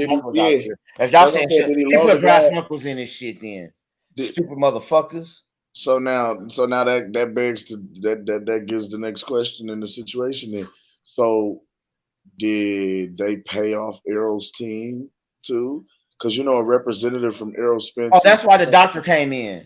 The doctor's supposed to say no then, but Derek James was like, no, we're gonna let him go some more. But also we paid off the doctor too. Man, I don't know what all these Earl Spence fans is really thinking, bro. But this is the shit that I keep hearing, seeing in their chats, seeing all the propaganda and the bullshit. Just face the fucking fact. Your guy lost in a dominating fashion. But I've just been telling the motherfuckers the same thing. Hold your L graciously, people. Hold your L in the fucking knee like you're supposed to. And take it like a fucking man or a woman if you're a fucking fan. L. Like, listen. He said he's holding his head up like a nosebleed. Why can't y'all? Hold your L with the same graciousness and dignity that your champion did. Hold your L with the same confidence that you had when you was calling Terence Crawford a duck. Keep that same confidence as you hold your L. Let me ask this before I play Booty Swing. Did you watch the epilogue? Of what you call it? Of All Access? You know I did. I didn't watch it all. I was right. I was like, I had about maybe 8 minutes left. Okay, but you did see the part where Earl, when they was in the ring, and Earl, Derek James. Did you hear the shit Derek James was telling Earl? What? Somebody tell me in the chat. What commands did Derek James? Did you hear Derek James get Earl Spence to beat Terence Crawford? But then you hear Bomac specific instructions on how to beat Earl Spence, and was telling him, Earl, hey, he's too slow, bud. You got him. He did it. Come on. And they was telling him, yeah, he's too slow. He too slow. His hand speed. Yeah. Still, you gotta break him. You gotta break him. Chop, chop. Use your legs. Okay, I get to use your legs a little bit. Go out there and Errol Spencer. What does that mean? What does that mean? Go out there and Errol Spencer. Man. So, y'all know what time it is. Cam, it's time for you to go in the chat. Hold up. You forgot your boy. Oh, we didn't cook on Dylan White yet. Yeah. Oh, Since yeah. we bringing up snack and Vada and performing enhancing drugs. Dylan White gets caught up. Y'all favorite heavyweight cheater, Dylan White, got popped again. Tested dirty for performing enhancing drugs. So now, do we suspend him forever? Man, he need to be banned from boxing, bro. Banned from boxing. That's what I'm saying. He need to be banned. I'm sorry. This is, bro. Okay, ban that motherfucker. This is not only his third dirty test, like his third popping dirty or inconclusive test, right? Not only is this his third one, now the second one, I guess got thrown out. But you've had 3 different doping scandals in the last how many years? It's 2023. Man, get the You fuck got on. one in what, If you can't do it naturally, man, get the fuck on, man. You're a disgrace. You're a fucking disgrace to boxing, man. Yeah, that's giving Fucking boxing disgrace. a bad, bro. And then okay, so who is Anthony? And you heard who Anthony Joshua's about to fight. So now, and that was the thing, they canceled because Dillian White and Anthony Joshua were supposed to be having their rematch. You know what I'm saying? This was supposed to be a big rematch for both fighters. However, since Dillian has now has popped dirty and is now a drug cheat and will no longer be competing, they actually filled in his position with Andy Ruiz. Oh, so they're gonna go at it again. So we get the tiebreaker. Yeah. So okay, but what happened to Wilder and Andy? I never knew. I don't know. They just basically the way they made it seem, or the way Wilder was saying it, was that Andy Ruiz was asking for more money, and basically more money than what they felt like he deserved or felt like he should be paid. And Andy was trying to tell him, hey, I've been unified as a heavyweight. You know what I mean? You was a WBO, WBC super champion or WBC champion because you had 10 title defenses. You know what I mean? Like, so in that respect, I had more belts than you. I made history. Granted, he had 10 title defenses. Andy lost his the very next fight. It was just the fact he was unified. So that was when we saw the Deontay Wilder interview, or the Deontay Wilder, him telling them Andy signed the contract. And then when they asked him about, that's when we saw him at the golf course. That's when we saw Deontay at the golf course, stating that he was going to the potential of it being somebody in Andy's ear putting a battery in his back, i.e. his dad, since his dad owns the construction company and this, that, and the third. I remember us cooking on that on the Mac Mom. No, that was on our show. Remember I did was that. I was about to say, was that here or was that the Mac Mom? No, that was on here, sir. No, it was here. It was on here. My show. No, I remember just we cooked on both. Yeah. I cooked on that, sir. With that being said, Lisa Bell said that it's not official, Cam. So we gotta wait to see if that's going to be official. They're stating that Andy is the fill-in. They're stating it's official, but I'm about to look it up. Why look this up? Because they're stating it as though it's official and Andy is the fill-in, and the fight is still going on. I'm about to look it up while we run booty swings. So can you get into the chats for me? No. You know what we didn't see this weekend? What didn't we see? And I need to go and I don't know if I want to cook on that shit or we gonna cook on that tomorrow. Nate Diaz and yeah. I don't really cook on them too much, bro. They're not official. Hey man, shout out Jake Paul, dog. Jake Paul is real. Jake Paul, the new face of boxing, bro. Hey. You just gonna skip right past that. You ain't no good. I told you I'm not doing no Jake Paul and Nate Diaz. Don't recognize Jake That's gonna Paul, have to be. bro, Hey, you gonna have to do. Hey, I'm gonna let you do that show. I might slide in on that show, but I'm not doing no fucking Jake Paul. Put some respect on Jake Paul name, bro. Fuck a Jake Paul. Fuck the Pauls. Oh, that was funny as shit. Fuck All the right. Pauls. Fuck the JPs. Let's this nigga here. Okay, now you're being racist. Okay, How am I being racist? Because I said fuck the JPs. Because JP's a white name. Okay, next. Shout out. I'm not being racist though. I just don't like Jake Paul and Logan Paul. I said JP. Okay, fuck. I thought LP and JP. Fuck the Pauls. Just fuck them. Fuck them. Fuck them. Fuck them. Fuck them. Fuck them with this finger. Can you hit play, sir, please?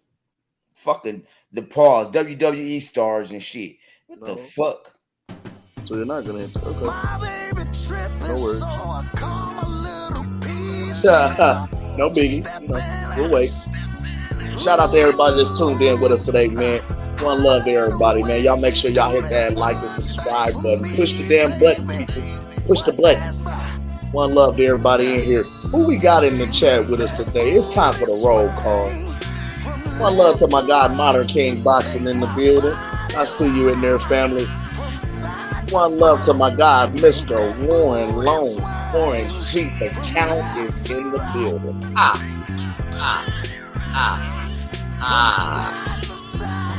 Who else in there? One love to the Queens. Knockout with Nika in the building. Hi, Nika. Hi, Nika. Okay, who else in this thing? Yeah, one love to the Queens. Y'all make sure y'all go like and subscribe over there to the Queens channel over there with Don't forget we got Lisa Bell. Hey, Lisa girl. Christine, man. Who else in there? One love to my guy AC, the chef. Brooklyn is in the building. He said one love to your AC. One love to my guy Bill's Boot Camp. The upper management is in the house. One love to the rightful reverend. He says salute, fam. Salute to you, Bills. One love, Bills. Listen, it's a new day. July 29th, we was at the end. It's a new day, Bills. One love to you. Make sure y'all go like and subscribe to Bill's Boot Camp. Football season is coming soon. Definitely gonna be talking that football.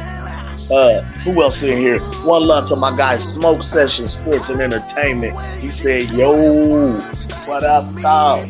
One love to my guy Smoke Session. Y'all make sure y'all go like and subscribe to Bros page, Smoke Session Sports and Entertainment. Yes, indeed. We got a legend in the house, y'all. The legendary Groovin' Grover Lipkins is in the house. Groovy Grover! That's my pop. Yes, indeed. That's my dad. He says, salute everybody. One love to you, OG. Hey, moms. I know you watching with him. Hey, moms. Appreciate y'all pulling up. One love to my guy Latch Boomer Skills out there in the DMV. Holding it down, man. Making the world a safer place. One criminal at a time. One love to you, Latch. He said, what it do, Cam and Gooch? What's up, Latch? One love to you, family. Who else in the building? One love to my guy, Mark Nash TV. Mark Nash TV is in the spot. One love to you, my guy. Appreciate you coming through. Hey, man, hopefully you can make it to the city for the parade, man. I hope you can make it, yo. Who else is in here, man? Yes, Lord. They was laughing at me doing my Mr. Fantastic reach. Y'all better stop that. One love to the queen, Miss Lisa Bells. Hey, Lisa. Miss Queen Lisa Bells is in the building. One love to you, big sis. Appreciate you pulling up on us. Who else is in here? One love to KP from KC5. He said it wasn't the weight. He got beat, and I picked Aaron. Man, one love to you, KP. I appreciate you keeping it a bean, man, keeping it a stack, letting us know the truth, man, standing on that, too. He said, I picked Aaron. Cuz just got beat, man. Ain't no excuse. I appreciate that, man. Look, he said these dudes are delusional and they emotional and upset they lost money. Yeah, that sounds about right to me too, man. One love to you, KP from KC. One love to North Baltimore in the building. MB Moore is in the house with the apostles. One love to you. Appreciate you coming through. Who else is in here, man?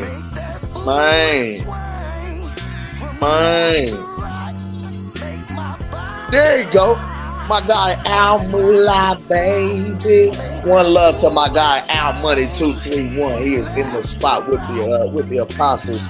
One love to you, my brother. He said one love to the apostles. One love. Who else? Hey, one love to my guy Juice.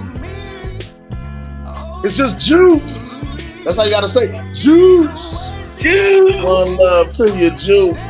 Yes, indeed. He says salute, salute. One love to you. One love. Yes, indeed. Who else in there, man? Hey, one love to the Queens is in here today. The Queens is rocking with us today. One love to the Queen, Nick Rich, that pulled up to the in sanctuary. One love to you, Queen. She said Mark Nash sent me. Peace, peace, peace. One love to you, Queen. Appreciate you, Mark Nash, for sharing. Thanks, Mark Nash. Thanks, Mark Nash. Subscribe. Good job, Mark Nash. Y'all make sure y'all go like and subscribe to Mark Nash TV, man. My guy Mark Nash got the hardest drops in motherfucking YouTube. Put a case on it. One love to my guy Shaka Zulu. My guy AD is in the building. Shaka Zulu, aka we know him as Barefoot AD. Yes, Lord. One love to you, my guy. Appreciate you coming through, family. Who else? One love to my guy Darnell Coleman, man. First time ever. Oh no, that's good.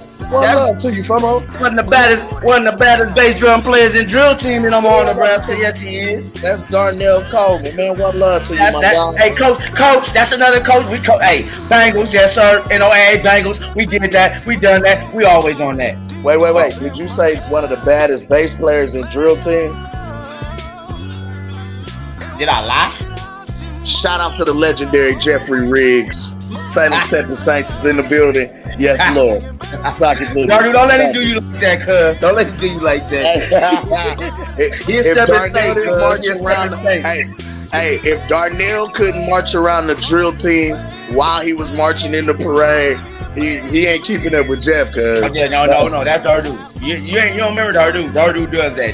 He was with all of them. One love to Dardu. One love, my guy Dardeezy, man.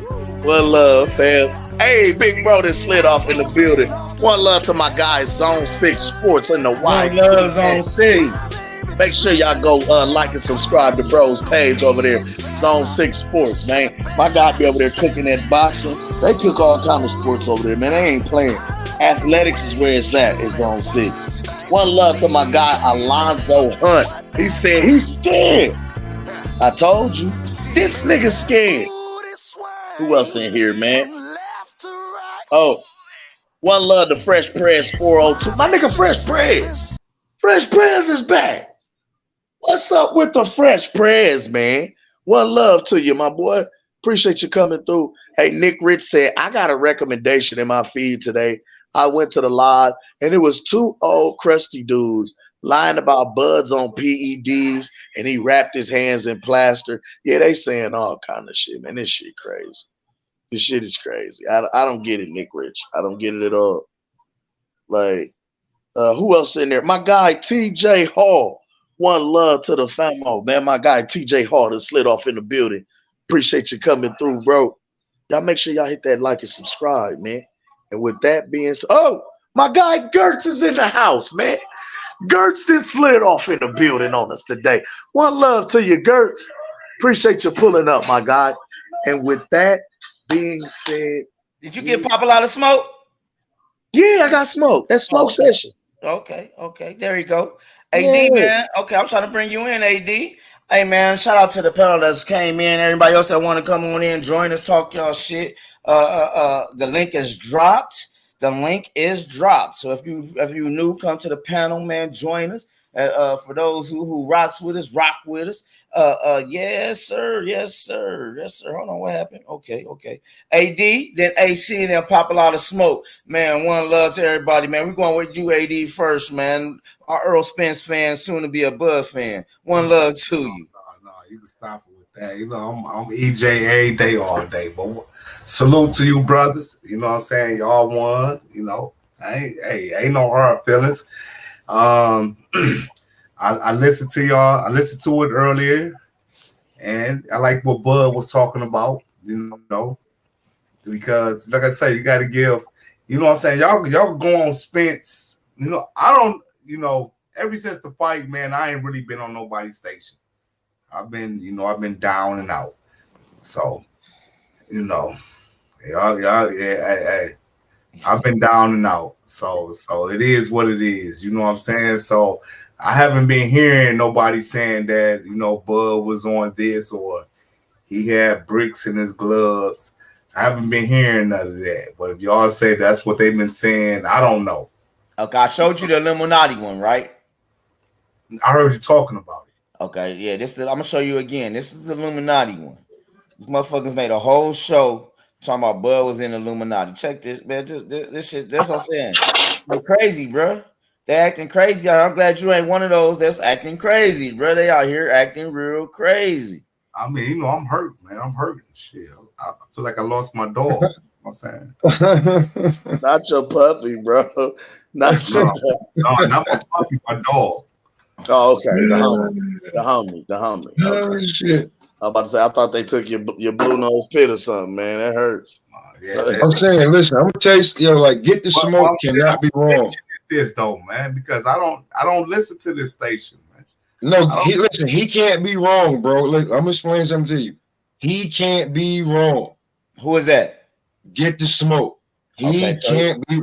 If he's wrong, you will get shit like this. Okay. I'm not like I've been on these streets for a minute, bro. You feel what I'm He's saying? wrong, you'll get that. Yeah. He don't like to be wrong. He don't like to be upstage. He one of them, you know, educated brothers from the bank. Well, you know what old Cam the Baptist did. He can't be wrong, bro. Like I seen it. As soon as I seen that bullshit link, I was head first in that thing. Gooch sent it to me. I didn't even know if Cuz was still watching. I just went on and just clicked it. We got to see what's going on over here. Who is he saying can't be wrong? No, he said on his show. He basically saying Cuz don't like to be wrong. He can't be wrong. Not even on his show, bro. Wherever he goes, he don't like to be wrong. Like, yeah, he can't. He don't like it meant when he wrong. But when I brought up and asked the question, like, really, are y'all saying he's in the Illuminati? They was like, oh, well, you know, and on this show, we like to you know, we don't want to leave no stone unturned. We try to cover every possible angle. I mean, the thing about it is though, we gotta also look at it as we already know Hollywood is that. I'm not saying, you know, I'm not saying that Bud didn't win. I'm not saying that, so don't get to say, man, here you go. But I'm just saying, you know what I'm saying? We know what it is, man. We're separate people from the Jay-Z's and the you know what I'm saying, the Beyoncé's of the world. I understand. I understand in that respect as, you know, the elites, if you will. We talking about. Hold on, y'all. Let AD finish cooking though, y'all. AD was cooking. Yeah, because I was going to say the one thing is something I want to look at when it comes to that. Go ahead. Let AD finish cooking though. Finish cooking, bro. Because I can tell that you ready to go off on me, man. No, I ain't going off. No. I ain't talking about you. I'm talking about Gooch. No, yeah. I'm like, no. We I'm just showing you all these guys. Can y'all see this? This is Manager Marty's. This is now they talk. He was talking about. Oh man, this nigga here, Manager Marty. Jesus Christ. You know what? You know what, Manager Marty? Salute my brother. I ain't been on your page in a minute. I you know what I'm saying? I'm still going through it, man. You know, AD, don't you salute that fraud? Don't you salute? No, I'm just telling you, this is what he's doing, man. This is what he's telling y'all. You fuck with Manager Marty, bro. Come fuck with his box from you, because I'm gonna give you the real. Me and my guys gonna try to give you the real. This is bullshit what he's preaching today. This man is on here. You know, man, bishop, right? No, I'm the pastor. Pastor. I don't knock what you brothers are saying, though. You know what I'm saying? I'm not knocking what y'all saying, man. But what I'm saying is this: don't celebrate your victory, man. Stop. You know what I'm saying? Let me come back and tell y'all what they are saying. No, fuck that. We have. Hold on, AD. I told y'all, I'm on 40 days and 40 nights. I'm finding all the propaganda, and I am debunking all propaganda. Yeah, this PED shit, Bud haven't put nothing in his body, bro. He don't even do alcohol or weed, bro. So why would it look like him putting some bullshit to make him be great when he's already great? This shit sounds pathetic coming from Manager Marty. That's what I meant to. Hey, I ain't gonna lie. That's what I meant to ask, bro. Last night when he was at the show, I was gonna pull him to the side, like, hey, so keep it real with me, thug. Like, hold on, fam. Hey, we're gonna talk about that in open when we get to open. You done, AD? Because I got AC and Pop a lot of smoke. Cook that shit so we can get back going. Just one more thing, man. I'm not upset with y'all boys, man. Y'all 40 days, 40 nights. I'm gonna try to be on here, man, because hey, you know, I'm still EJ every day, all day. Y'all know that, man. I'm not running nowhere. I'm not going nowhere. That's who I represent. You know what I'm saying? I don't represent. I don't know the brother. But you know what I'm saying? Like I say, at the end of the day, you know what I'm saying? Spence is what got me into watching boxing, period. You know what I'm saying? So I can respect that, bro. That's why I rocks with him. You know what I'm saying? I respect that. Ain't got nothing to do with anything else, but I rock with the man. And then, you know, I like what y'all showed me. You know what I'm saying? Y'all showed me another side because, like I said, I wasn't into boxing. Yeah. Y'all showed me another side. You know, like, hey, man, look at Bud's son. You know, look at Bud's daughter. You know what I'm saying? Look what Bud, this and that. So I had to respect that because that's where I come from. You know what I'm saying? Yes, sir. There ain't no salute to y'all. Now, now this is what I wanted to say real quick to what you were saying, and not just shout out to Coach Malachi who's in the chats, man. Shout out to my guy Coach Malachi. I hope to see you this week, bro. I heard you coming to the town. I hope to see you this week, man. So what I was gonna say is when you start talking about we talk about the powers that be and the elites and the what they talk about Bud Soul to Soul and Illuminati and so on and so forth, right? Bro, that's good. Let's hold these thoughts. We got 2 more people that need to cook. I know that. I'm finished. I'm almost finished. If you let me finish the statement. Come on. The one thing that I know about these individuals, they say that they don't worship the Most High. If you notice, after every victory, the first thing that Bud does is thank God. He also hopped right onto the He hopped right onto the the post-fight press conference and gave thanks to his Lord and Savior Jesus Christ. That's one thing they hate. I noticed that, man. And then you heard what Earl said. Earl said, I give thanks to my mother and my father. You see, because I remember when I first started talking to y'all on the Mac channel, and y'all say, "Oh, you a Hebrew?" No, Hebrews, they thank God, they thank Jesus. You know what I'm saying? Realists, I thank my mother and my father. You understand? Because they the ones that brought me here. You know what I'm saying? It took my mother and father to make me. It took my mother to deliver me. So that's what, you know what I'm saying? When y'all say, well, why Earl Spence fans is still rocking with him, this is why. Because the truth is the truth. And I ain't got, Crawford won, man. I back Bishop. You look at me like that, my brother. But I ain't got no knock against Crawford. Crawford won. The better man won. You know what I'm saying? But at the end of the day, my brother, I don't believe in that that Bible. I don't believe in. Okay, we're gonna stick strictly to boxing, y'all. I gotta kick this boxing. I'm not going to religion today. That's been Israel. Okay. Hold on, Magma. Hey, Bishop. Do you do that on? You know what I'm saying? Besides boxing, do you speak on anything else besides boxing?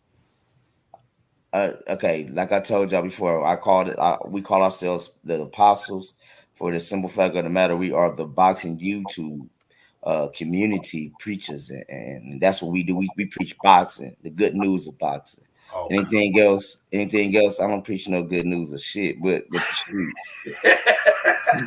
You feel me? Whatever your religion is, I don't knock it. Whatever you believe in, I don't knock you. Okay. Niggas be outside with the gang for real. Like the way I was brought up is not the way you was brought up. You know what I'm saying? So no, I was brought up in the church, man. Just like all of them. No. I understand that. Okay, well, let me go here. The way my beliefs is nobody else ain't like nobody else's. I believe in a universe and plus some more.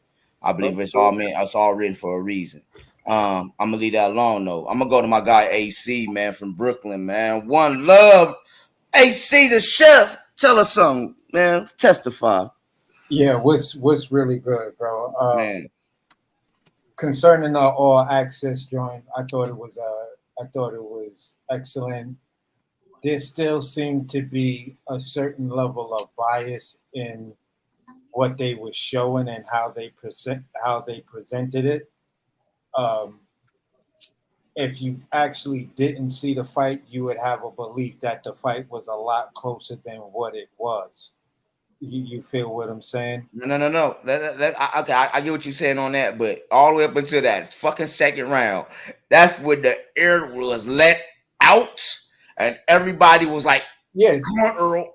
Yeah, that's get up, Craig. Get up, Craig. Come on, Craig. Come on, Craig.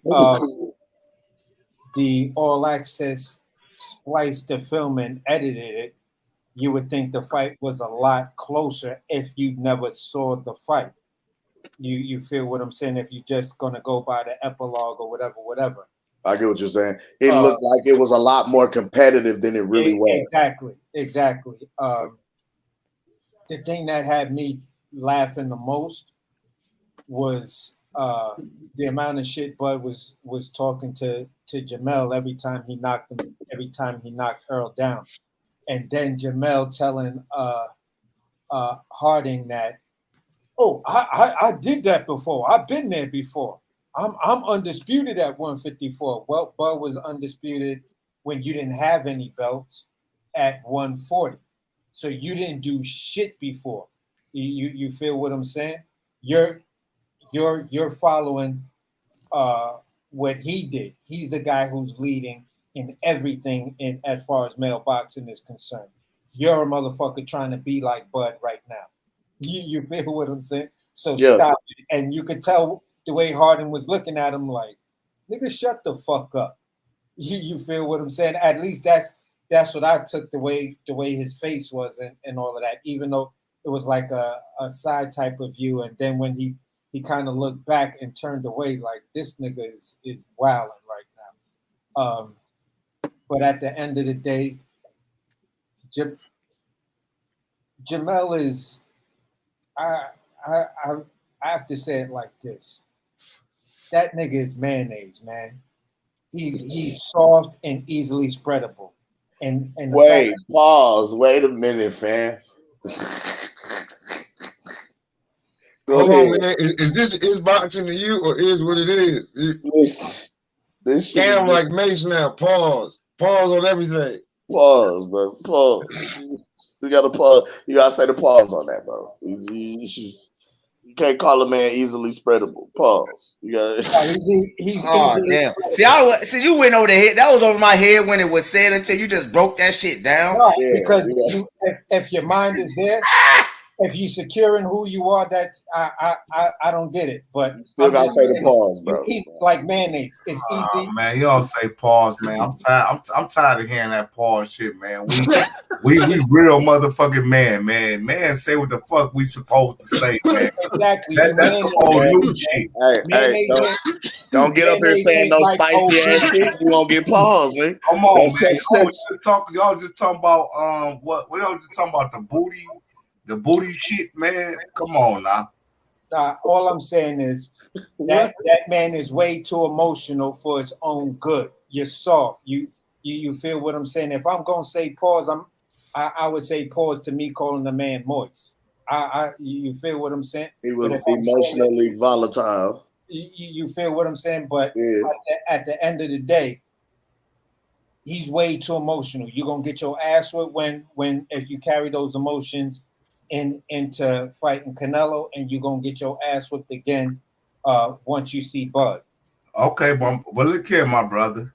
At the end of the day, man, y'all talking about Carnelo, whatever the white boy. Alvarez. Yeah, whatever his name is, man. He's Mexican, brother. No, they the same thing, man. Come on now. Don't act like we can't. We strictly sticking to boxing, you guys. I'm sticking to boxing.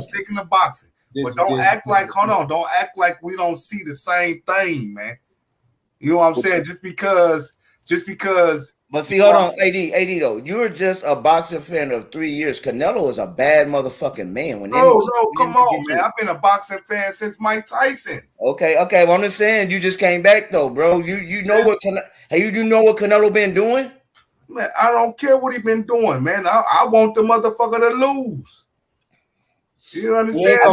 He ain't gonna lose to Charlo. That's just an absolute fact. But my thing is this, though.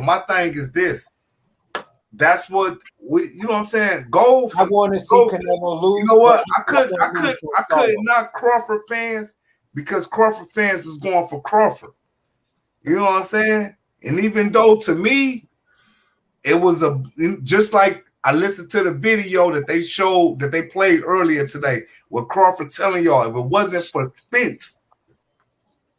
So if it wasn't for Spence, we wouldn't even be up here. You know what I'm saying? So y'all can say whatever y'all want to say about Earl.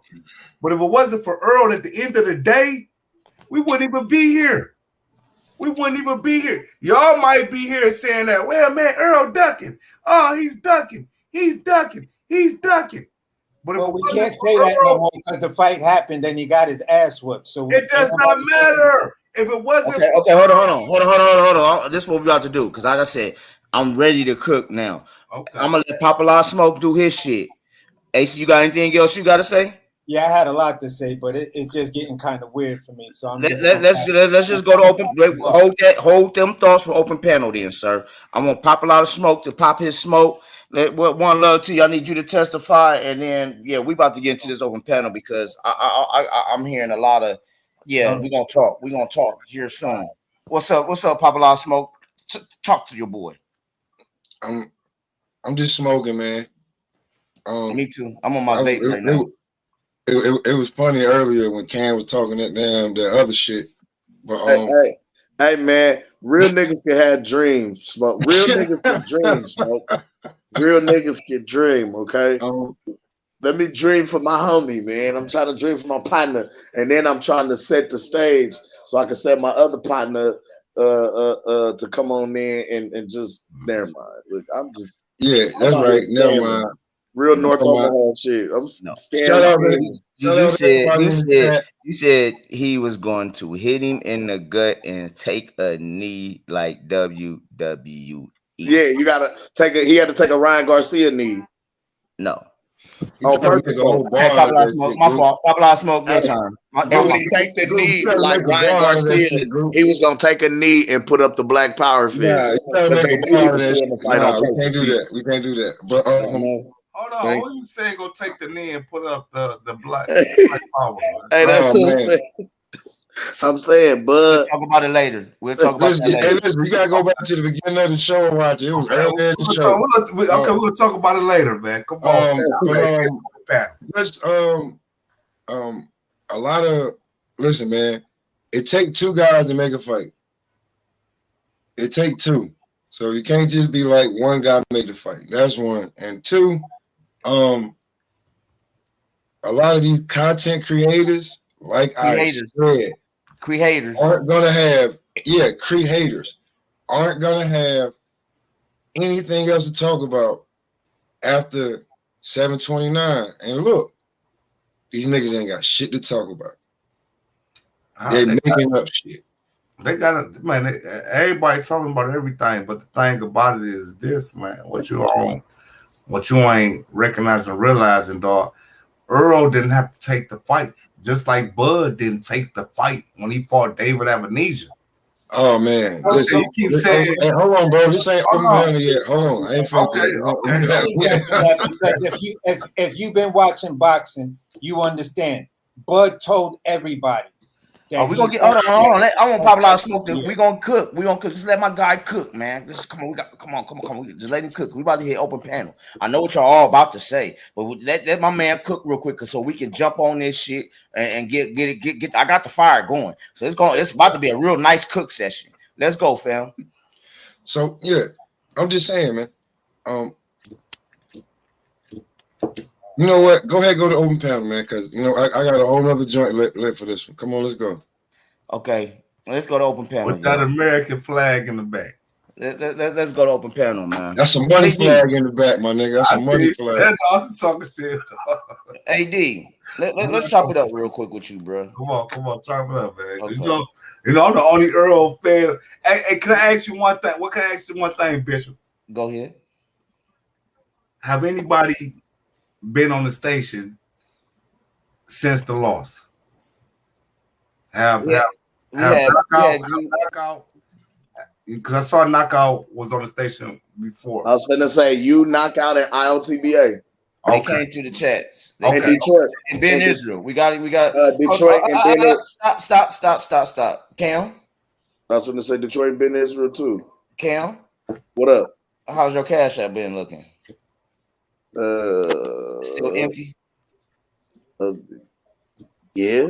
Okay. I'm let me cook on this first, you guys. I gotta cook on this first, then we can get back in open panel. Listen here, and I'm hoping you're part of the playback, brother. I have so much respect for a lot of you guys. But in this lifetime and in this world, all we got is our word. When you niggas get up on here and talking about bet, pay the man that you're supposed to pay. Lennar Thomas, I don't know if you paid B-Mac or not yet, but you had a whole show made about you because you didn't pay. I will fucking make a whole fucking show about niggas that don't want to pay my brothers. Fact. There's niggas that owe me push-ups and you daddy push-ups, and I ain't seen them online yet. Yeah, if y'all bet it, listen up. If y'all bet it, it's push-ups. If y'all bet it, I don't give a fuck what you bet. Push-ups, money, pussy, whatever. Whatever y'all bet, pay the fuck up. Good thing I didn't bet. The only person I betted was Monty Brown, and I gotta hope that he pay up, man. I betted Monty Brown that the fight was gonna do bigger than Tank and Ryan. Okay. So One far, love to Joe Jack from Gang Spin Entertainment. My guy Joe Jack in the building, in the chat. One love to you, man. Gang Spin Entertainment's in the house. Gunsmoke Farms is in the house, man. One love to my niggas that's fuck with me, man. Hey, Bishop, did this fight do? If you just been watching boxing since Mike Tyson, there's a whole lot of shit you've been missing. No, I know I missed it, man. As far as history goes. Hey, let me say this. Let's go here though. Okay. So, AD, you like I said, you had a story you told the other night, and I get it. Like you said, after Tyson got beat by Buster Douglas, you quit watching for a long time. But see, you got guys like us that stayed in this shit, man. That stayed glued to the shit to the present day. So with that being said, is this, you going for Earl Spence and saying, all that you're saying is great. He need fans like you. But let's keep this shit real, bro. Let's keep this shit all the way real. See, I don't know if you really you haven't really been watching Bud. So I'm gonna say this. Everybody that man has fought, everybody that he has fought became different after he fought him. So what I'm about to tell you is this. Earl Spence is about to be that different. It's not going to be that same fighter you used to see, brother. You might as well hang that up. Hey, I'm going to say this too, man. I grew up in a house where we didn't watch basketball. We didn't watch football. We didn't watch baseball. Me and my uncles, when fights would come on, we would bet you gonna mow my grass and cut my hedges and shit like that.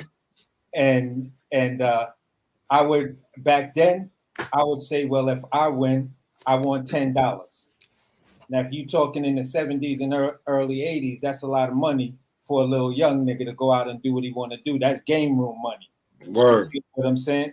So at the end of the day, I grew up watching boxing. I'm a combat sports type of dude. I still don't watch football like that. I still don't watch baseball like that. I still don't watch basketball like that.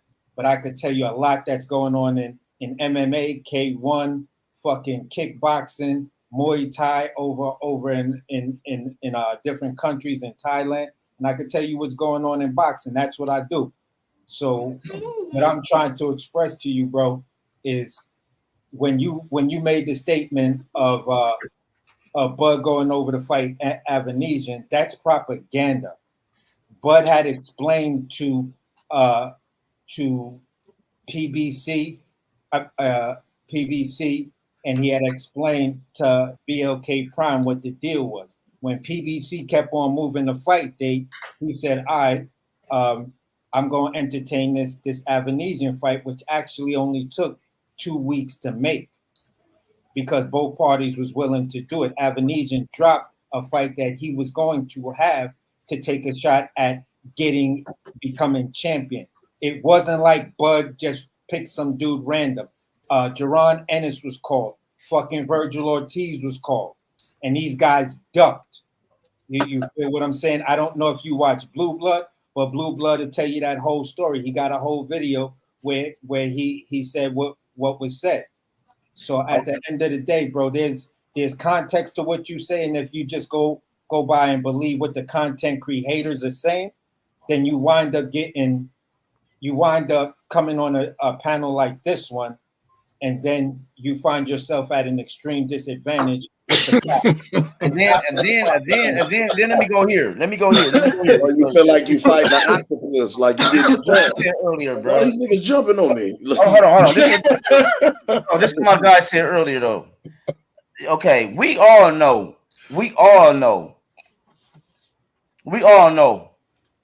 It took two to tangle, bro. So we got to start putting this shit. If it wasn't for Earl, yeah, Bud explained what Earl did. We understand that part. But what happened, what y'all not understanding is Bud fought not to get fucked. Because let y'all tell it, and I'm saying this to the Earl Spence fans, they was cool with what Al Hayen put on the table last year. They was cool with both of them fighting for no guarantee. So basically fighting for free. And yeah, and still, this fight alone, them brothers is about to come out. Bud probably come out 40 mil. Shit, Earl probably 20 mil at the end of the day. No, Earl will come out way more. No. Listen. See, this is what I'm talking about, bro. You don't listen. The A side won the bigger purse of everything. So how did Earl win? Because Earl was the A side. No. Yes. The winner, which became the A side. That's what you're feeling. That's what you're not listening. Is that how they did it? The winner became the A side. No, man, I hear what you're saying. Okay, so how is Earl making way more money than Bud when Bud won? Bud would make more money on the next one. No. Yes, because no. The winner, hold on, the winner gets the bigger purse, hands down. The A side. Do I need to pull it up, my brother? Listen, man. Do I need to pull it up, my brother? You trying to argue something that you're really not knowing, bro? Hold on. You said because you gonna pull. I know what you gonna pull up. You ain't gonna do nothing but pull up who get the bigger purse, the A side. So if Bud won, what makes him not be the A side? Because he was not the A side when they went into the fight. Bro, when they went into the fight 50-50. That's why they had the fucking coin toss. Okay. You didn't realize that? If he was the A side, they wouldn't even have a fucking coin toss, brother. A side wins everything. Come on now. You know what? Come on now. Think about this shit now. Because you said you can't tell me no when I'm telling you the facts, brother. I'm not about to argue over you. Well, what I'm saying is this. The facts is the facts. Y'all know way more about boxing than I do. I don't watch boxing. I ain't into that shit. Okay, so why are you arguing with me that Earl's making that money? Because I do know enough. Okay, you know enough, so you didn't hear that whoever won wins the bigger purse? I haven't heard that. Could you pull that up? Hey, Goose. Whoever won the biggest purse. Could you pull that up? Goose. On Earl Spence. Let's ask him for the link. No. I'm not about to Google because that ain't what I do. You just said this. You said Terence Crawford was the A side when it was clearly Earl Spence was the A side. No.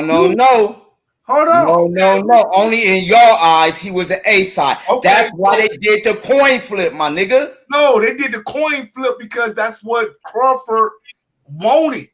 And Good question. Ain't the A side also the favorite? Yes, that's what Crawford wanted. That's what they said. He said, give it to him. No, the A side is not the favorite. Anybody could be the favorite. No, I'm saying in the odds. I'm talking about isn't the A side normally the odds favorite? Not all the time. Okay. That's what I wanted to ask. I just wanted to be for sure. Only thing I just want to know, because I'm not on here to argue. Y'all won, man. It's like, come on now. I don't want to argue with you, brothers. Y'all won. Nah, this isn't for you. But at the same time, for you to be able to come on and give Terrence his credit is one thing, but this should be a matching goddamn me theme across YouTube. It should be a whole heap of YouTube channels big, small, tall, and all, coming together and actually doing the same thing that you've done? No, because I have been on Champ Side, have been on Boxing Eagle. Well, I haven't been on a channels. Champ Side switched up. No, I have no. Champ Side didn't switch up. He said it was real. You understand? Crawford won, so they saying was real, just like knockout boxing, just like Monty Brown. Okay, tell me this. Answer me this. Have Bomac been on y'all station? Not yet. Okay, but he was on Monty Brown. And it was just like on Valentine. So y'all saying that ain't nobody giving Crawford just the same way that my people. Y'all gotta realize, dog. I still have people that text me every day, that send me pictures of Earl. Text me every day. Oh, look what happened. Okay. You asked for that though, bro. Probably. You say I'm laughing? I'm not laughing at that. You know what I'm saying? The dude who I was rocking with won. But at the end of the day, it does not matter. You know what I'm saying? Because we all lost. Shit. So at the end of the day, it does not matter. You can say what you want to say, but we all lost. When one, hold on, let me tell y'all something. And I didn't even want to go. Hold on. I didn't even want to go here. I just want to keep the shit boxing. But see, when y'all keep attacking, I'm gonna have to go here. Y'all gotta realize, just like early, you know, on the Meg Mob, you know, Gooch, the pastor, the bishop, they assumed that I was a Hebrew. That wasn't even us, bro. That was Ben Israel.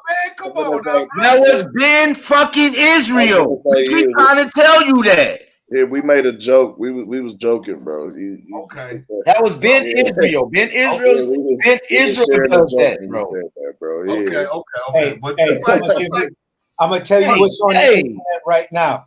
What's on the internet right now? They both walked away with 25 million.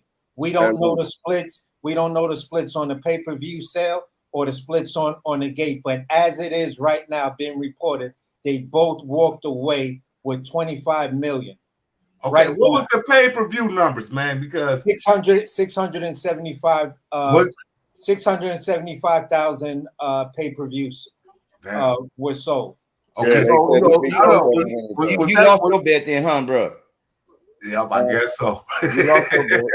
So that was I'll Google. I'm a person that'll Google to make sure. Okay, so taking them did better. Yeah. Okay. No, they did better by. Hold on. One love to WCS for being in the chat. WCS, I got a question. On this fight, who was the A side, Earl or Bud? Or was it 50-50 and that's why we did the coin split? So I got somebody that I know, brother. WCS is in the chat. So hopefully you get on the panel to explain this. I believe it was 50-50. From everything that I saw, it was 50-50 split. That's why the coin toss was what happened. And the part that pissed Errol off was when he said prior to the fight at the weigh-ins, my name, it's Errol versus Crawford. You feel what I'm saying? But as far as betting odds and all of that other stuff, more with just the fan base, Bud was actually the A side because he won that coin toss. The coin toss determined who was actually going to be the official A side, if I remember correctly. And so you got to. And so you know what? Hold on. So y'all could get upset, man. Y'all could talk y'all shit about us as fans, but y'all have to stop that shit with Earl, because if it wasn't for Earl could have went. Hold on, time out. We gotta stop what though? Y'all gotta stop the disrespect. No, hold up,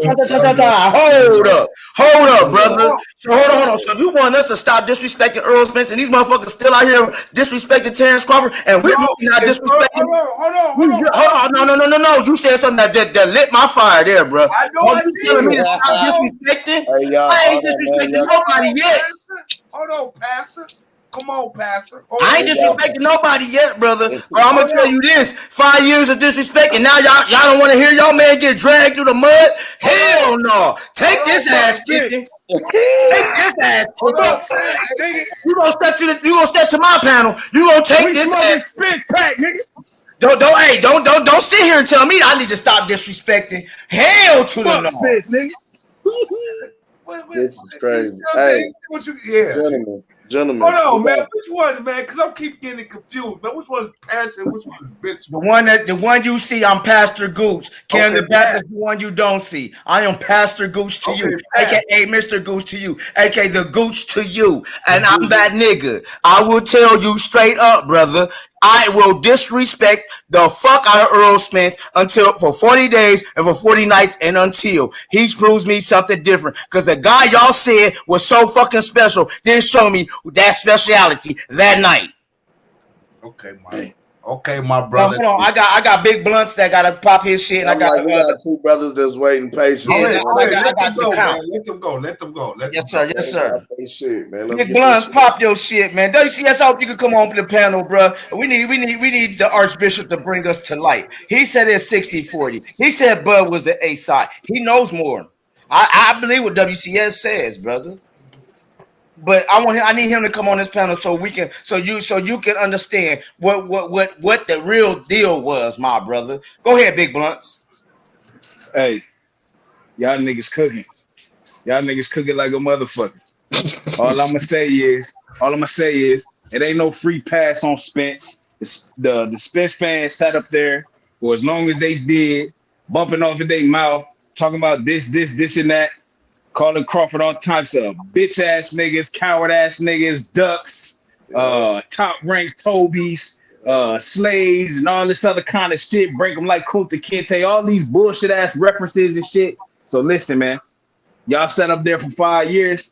Y'all niggas gonna get cooked for the remaining 5 months in a month of the year. You understand what I'm saying? August, September, October, November, and December. We're gonna be on that nigga ass. We smoking Spence pack. We crucifying these fucking fans for talking all that dumbass, stupid ass rhetoric that didn't make no motherfucking sense. They didn't know shit about boxing. They didn't understand nothing about boxing. They shitted on that man resume as competition and all that, but he kept on coming out there and proving you niggas wrong. And now you niggas out here sick as fuck, crying and shit, acting like babies. Stop, please, with the disrespect. Oh my God, Spence don't deserve this. Spence, if it wasn't for Spence, we wouldn't even have got this fight. Man, listen, man, cut that bullshit out. Shit you ever Shut that soft ass shit up.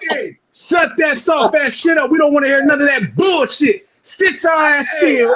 Sit your ass still. Oh, sit your ass still. And get this motherfucking work. Get this motherfucking work. Don't say shit else. Just get that motherfucking work. You understand what I'm saying? It ain't nothing to talk about. It ain't nothing to go back and forth about. Y'all niggas can't handle a week. It been a little over 7 days. And y'all niggas out here talking about, for now, talking about I'm being bullied. Niggas out here making excuses. Niggas out here crying, begging for it to stop. Y'all need to shut y'all bitch ass up and sit still and take the smoke. Shit. He go green red on this motherfucker. What up, though, green red? All right, green in this bitch too. Y'all know what it is. Green red in this motherfucker. What up, though, green red? What's popping, man? What's popping, man? I see the homies up here, man. I see the honorable men and women in the chat, man. I was on playback, man. I tapped in. I seen WCS over there cooking, man. He put together another fucking classic. You feel what I'm saying? Yes, indeed. I seen my G Gooch over here. He just went live on the late night side because it's almost 12 where I'm at. You know what I mean? I see my man Big Blunts and Blocks, and he always in the field. You feel what I'm saying? Pop a lot of smoke. AC the chef was good. Who that? My homie Mr. Warren was good, baby. Yeah, Mr. Hey, Green. I'm gonna let Mr. Warren cook. Then I'm gonna let you cook, and then I gotta let WCS give us a lesson tonight. For sure, if y'all don't mind. For sure. Yeah, let's go, Mr. Warren. What you gotta say to the count? What's good, family? I want to wish everybody a healthy day. Everybody in the chat, I hope everybody one love to Mr. Goose, Pastor Goose. One love to Cam with the conspiracy theories about About Terence Crawford, that was too funny, bro. I love I'm that. putting together a mystery. It's a Up north, conspiracy. baby, up north in the Brook, in New York, man. One love to Pop a Lot of Smoke, Big Blunts, GG, WCS, man. I was looking at some of your work. I just couldn't keep up with everybody's show, so I had to go back and do the replays, bro. However, you know, in Shine, man, we got what we call motherfucker getting a pumpkin head. I don't know if any of y'all know what a pumpkin head is. Come on, man. I don't know if anybody know what a pumpkin head is. Come on, man. You know, I know. When black folks fuck each other up, I know what it is. No. That's not what a pumpkin head is. I know. A pumpkin head is, you know, we got when you're in violation. Yeah, that's a major violation. When black folks fuck each other up, yeah, I know what it is. That's a major violation. No, y'all do that violation, no goddamn police officer. Y'all been violating the rules of the game of boxing. Okay, and now it's time for y'all to get a pumpkin head, and y'all need to take that pumpkin head. Wait, man, I'm over here, man. Come on now. You know, hold on, let me finish. It's my time to chop it up. We rebuttal after that. So what we doing is we giving out pumpkin heads to those motherfuckers who said this, that, and the other, and who's out of order, and we want y'all to get in line. Listen, we know who was the best. We knew what the deal was. But y'all had all this negative energy towards Bud. I mean, it got personal. It got to the point where, you know, we fighting against one another, talking about what we gonna do and roll up on one another because of these two fighters. And Derrick James was very disrespectful. His trainer, even Earl, and they've been doing that for 5 years. Now we get 7 days, and y'all crying about us being disrespectful. Oh, you ain't even seen the pumpkin head yet. Well, we coming with some more pumpkin heads. That's all I got to do. Say. Okay, can I speak on that shit, man? Let me speak on it because what's sad is this, man. Hold on. Green got to go. Green got to go. You know what I'm saying? Okay, let green red go. Green. I mean, let green light, red light go. Nope. I got green and WCS. I got green WCS to go, fam. Look, your turn, nigga. Just like WCS just so eloquently alluded to on his last live, man. Like Crawford, man, he moved up to the 147-pound division, and he fought a champion right out the gate.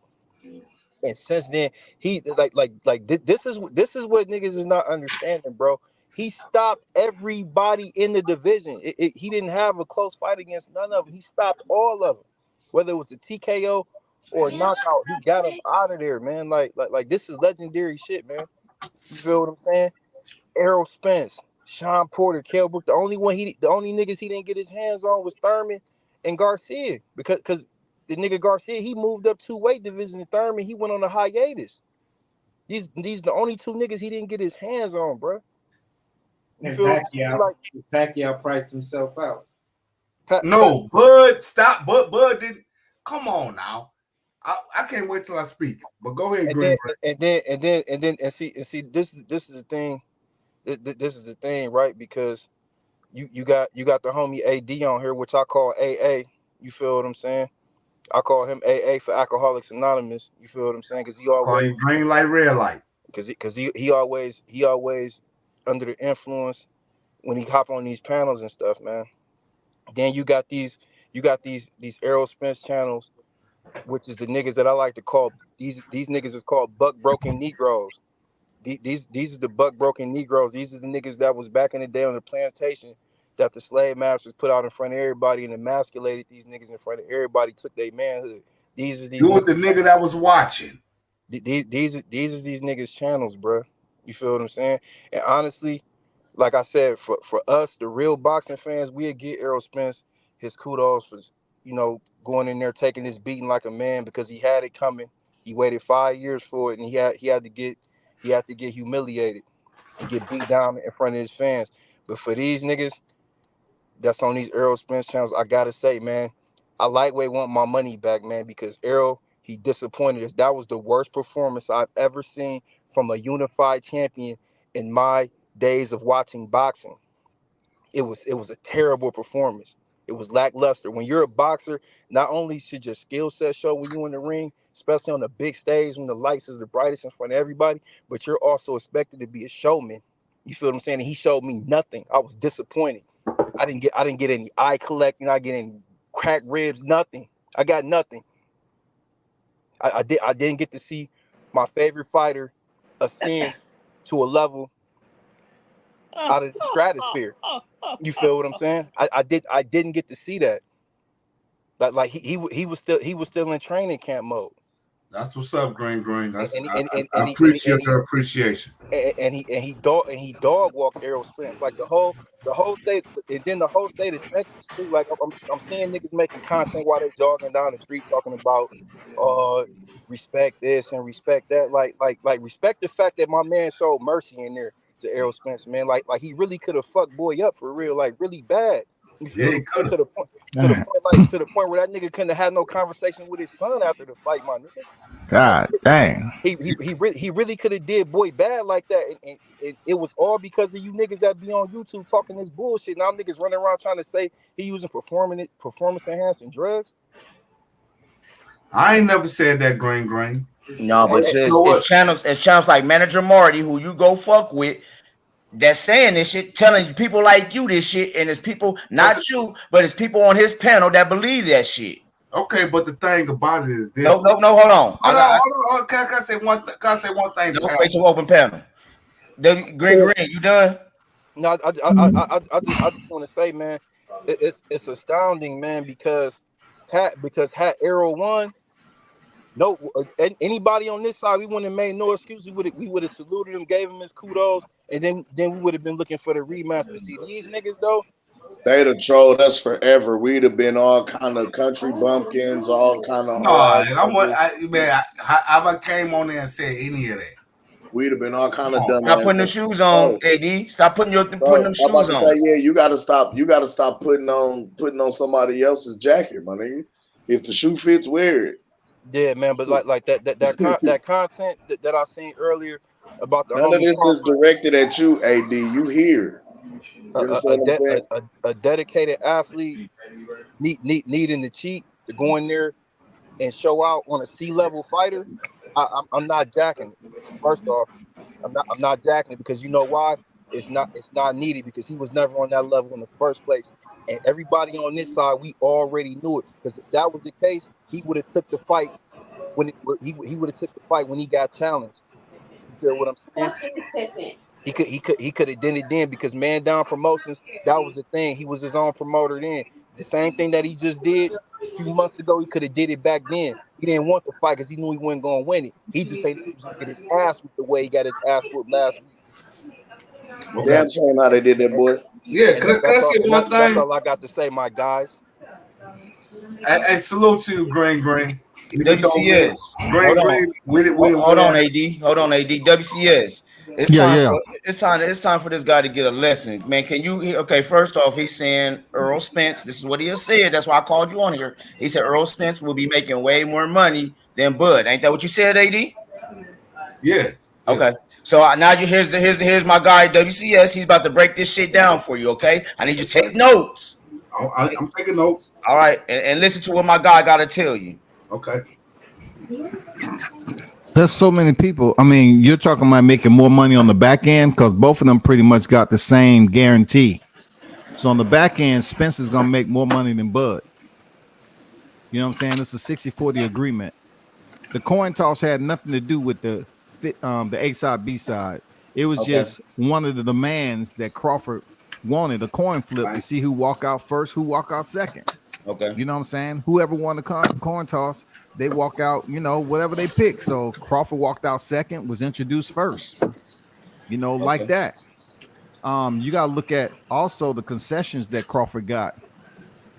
Errol Spence chose to give him concessions. Errol Spence decided to give him concessions. We need to ask Errol Spence why he gave Crawford concessions. That ain't no B-side type shit now. Thank you. You know what I'm saying? That ain't no B-side type shit. He giving away $1 million plus of concessions. That ain't B-side type shit, dog. He wanted to fight, dog. He wanted that fight. Man, Bud wanted to fight too. Why you think it played out the way it did? He smashed something. Okay, you keep saying Bud wanted to fight, man. Bud said earlier, way before the fight, if Spence was confident in who he was, he'd take less money and fight. Bud didn't do that. I know you want to talk. I'm not done yet. Hey, Green. What Green said was absolutely savage. You know what I'm saying? Well, Blunts was on here just throwing dynamite all over the place and shit. Not even worried about, innocent bystanders. No fucking innocent bystanders or no innocent bystanders. You know what I'm saying? Little kids walking by listening to the goddamn podcast, catching debris and shit. That's the way we do one another. Hey, shrapnel everywhere. That's the way we do one another. Grown ass black men. That's the way we do each other. So continue on. No, but see, we had. Check this out, brother. Whoever you may be in the middle, check this out. We went through 5 years of this bullshit. We went through 4,000 years. Bro, it's 4,000 years of these Caucasians bullshit. Bro, we ain't talking about no race shit. We ain't talking about no race shit. It's gonna always be race. Hey, bro, why are we going back to race relations and we talking boxing? That's real. Just let me finish, bro. Just let me finish. Let it finish talking, AD. Hey, all I'm saying is you have some black extremists on here that shitted on Bud's name damn near every day they got a chance until this fight was made. And even when the fight was made official, they still start talking about irrelevant topics that don't have nothing to do with stepping in T-Mobile Arena. And the way that man did him, I want my money back because I was looking, hey Gooch, I was looking, and Cam, I was looking for them, Errol Spence, to give Bud such a tough fight that y'all all the way back here would be like, damn, you know what? We thought Bud was gonna make it a little bit easier from that, but Spence surprised us. Spence surprised. He gave us a damn good competitive matchup. I was looking for somebody to pull the fight out of Bud, to make him throw away the game plan and just fight that nigga. It never happened. It never fucking happened. It was too easy. I couldn't look, and though I was happy and I was very, very extremely jubilant, I was like, damn, he beating this nigga up this easy? He beat this nigga up this easy, bro. And these cats been talking about how Errol Spence is gonna break ribs and take eyes. The only eyes I seen that was being taken was when he was hitting them with those counter shots, baby. Yeah. And they wasn't that pretty. Real talk. They look like the dynamite Big Blunts came in here throwing. For real. They wasn't that pretty, man. It was so accurate. That boy was, every time I turned around, he was on his ass. You know what I'm saying? And that's the way he wanted to watch his movie on the biggest fight of his life. So be it. I hope you enjoyed the show. No, I'm be honest. Hey, did y'all see how far down Jamel was leaned in his seat by the end of the fight? Did y'all see how far down he was leaning? Hey, Cam, I was looking at Jamel the whole time they even put the camera on him, dog. I was saying, yeah, nigga. Yeah. His face. I can understand you saying, because I'm a Earl fan, dog. And you know what I'm saying? I got the pastor and the bishop up here. They know I'm an Earl fan. Before then, they used to block me. Well, I ain't gonna say them. I got blocked off the Magmile. I was all kind of niggas. But you know, they embraced me. They called me brother. Come on with that. Earl is your brother, regardless of how you look at it. Can I ask you something? What did you see that Bud Crawford did right in that fight? Bud Crawford did right what he always, I guess, does right. What he did you know right. What I'm saying? Just one thing he did right in that fight. The thing about it is this. He did right what he do right. I guess. I don't right what he do right. Yeah, I haven't watched too many. I don't watch too many Crawford He did fights. right what he do right. Nigga, Listen, you drunk man, right now. Listen, man. You asked me a question. I'm trying to get you an answer. I just want to hear one thing he did right, man. Just one. What did he do right? He did whatever it took. I'm gonna tell you what he did right. For one, he out what y'all said he was going to do. He outboxed him. He won. No. He out jabbed him. Okay, yeah, you can say that. He out jabbed the shit out of him. Yeah, you can say that. The shit I out know of why I him. can say it. It's facts. No, that's he fact. out jabbed him. You're right. He out jabbed. Look, And I he ain't took away- never he seen took a away fighter Earl's jab. in He championship took away level Earl's put a jab. jab out like that, bro. Yeah, he out jabbed him. But then, okay, but check this out, AD. See, this is what I'm getting at. But see, for 3, I know for a whole year I've been in this community, repping Bud. Motherfuckers kept telling. Hold on. Motherfuckers kept telling me for a whole year though. I said since I've been doing this YouTube shit. Okay, for a whole year. I've been debating this shit for a whole year now. Okay. And like I was saying, and what motherfuckers thought they won in debates against me was that Terence was gonna get out jabbed by Earl Spence. They said Earl Spence was too powerful. Did you see when Bud just pushed Earl Spence with one arm? Yeah, man, it was bad. That was sad, dog. It wasn't No. But what was going around through these streets for a whole year and some more, that my guys keep telling me, was the power. We didn't see no fucking power. Did you hear what Bud said? Nigga, I knew when I took his hardest shot in the first round, it was gonna be a long night for him. Yeah, I told you guys. Hold on. And I also told everybody, Bud Sparrows, Stone Cold Steve Nelson, who's a 168 pounder and is bad as fuck. So if you can't hit as hard as So Cold, what makes you think you at 147 is going to test the greatest man alive in this era right now? Okay, Stone Cold barely fucking won. Come on now. So Cold, you know what he did? He put a clinic on, nigga. What? Come on, barely won. Barely won. Come on, Okay, dog. You must not seen Hey, So I Cold saw that bro. fight, man. It was on YouTube. But you was just looking at it as if, okay, Well, go back and watch it Crawford's then. That team. mean you can watch That's it whenever Crawford's you team want. or whatever. Man, you talking about the hiatus he's been off, man. He fought well. He fought very good. I give y'all props. Okay, hold on. And you do know he came off an Achilles injury? Yep. Come on, and didn't they replace his opponent at the last minute? Come on, man. Didn't So Cold opponent get replaced? Man, come on, man. Hey, Stop Steve it. Nelson, one of the most underrated fighters out there in the game. He was getting back in the groove. You could tell he was getting back in the groove from being out the ring in that fight. You seen him dancing? Reach on him. Did you see him start dancing? I said, oh, he's So Cold dancing. He's So Cold. Did y'all see Bud start So Cold dancing up? One of the Joe Jack. Okay.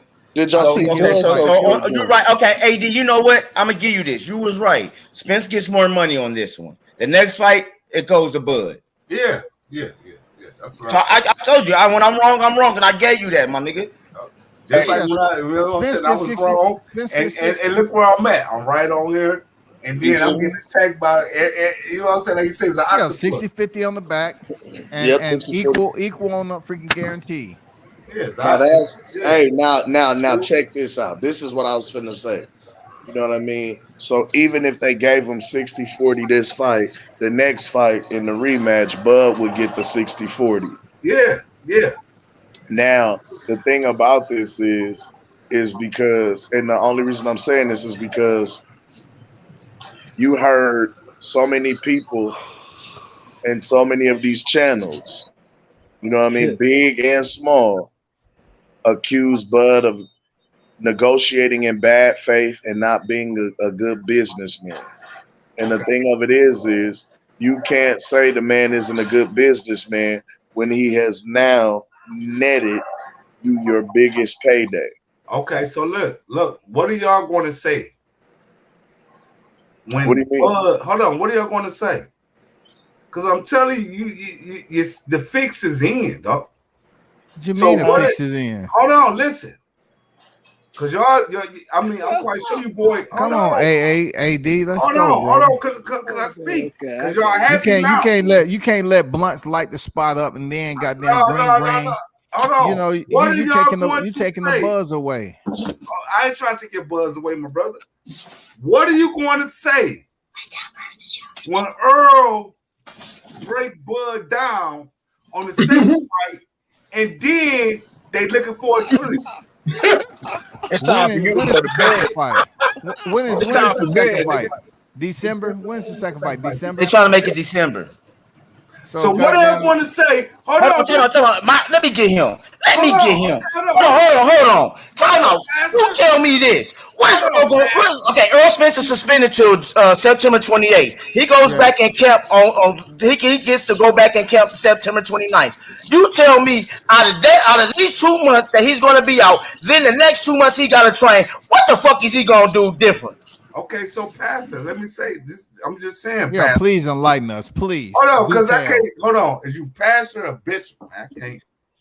It don't matter. It don't matter. I'm say the Most High. Look in the screen. You don't know, say Look the in the Most High. screen. You know when I'm talking, nigga. Say the Most High. Because your name ain't up there.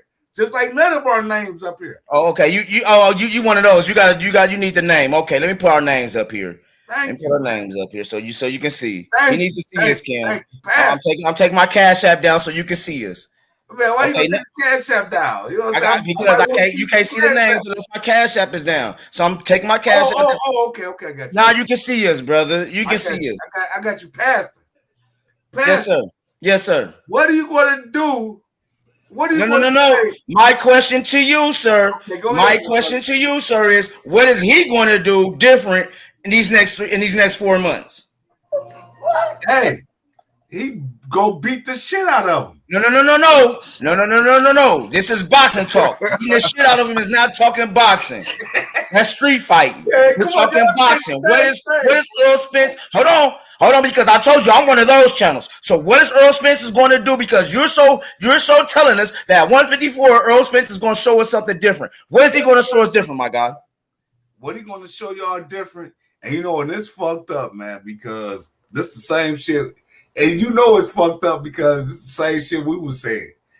What he gonna show y'all different is this. He gonna have that high guard up. He ain't had a high guard up. Oh my God. Can I finish? Go ahead. I want him to finish, y'all. He gonna have his high guard up. And I don't know what he gonna do, man. I'm just why you hold on. Respect to you for outright saying at least you don't know.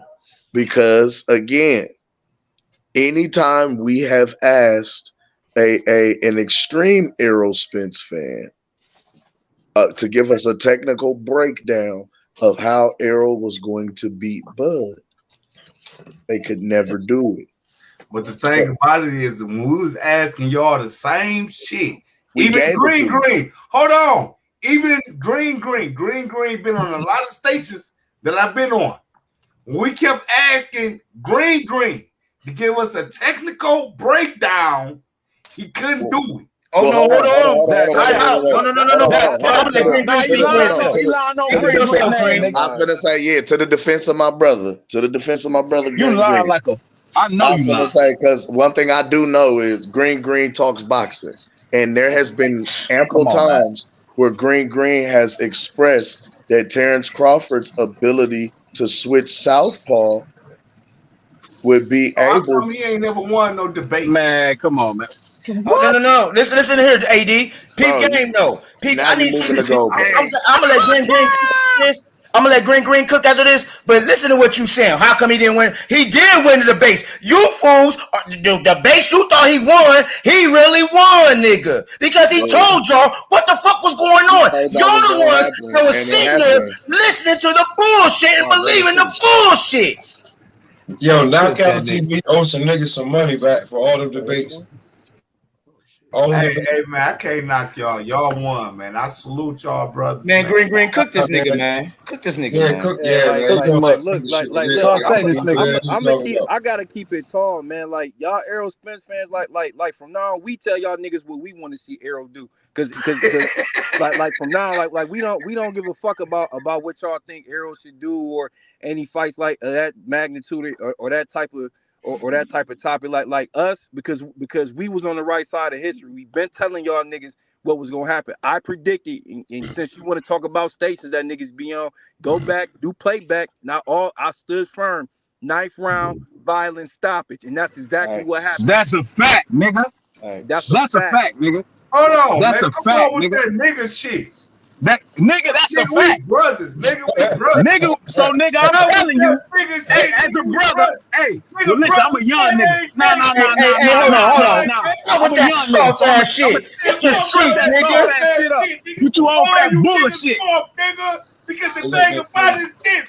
That white boy call you motherfuckers. Man, here you go. Man, stop all that bullshit. That's the only defense you got.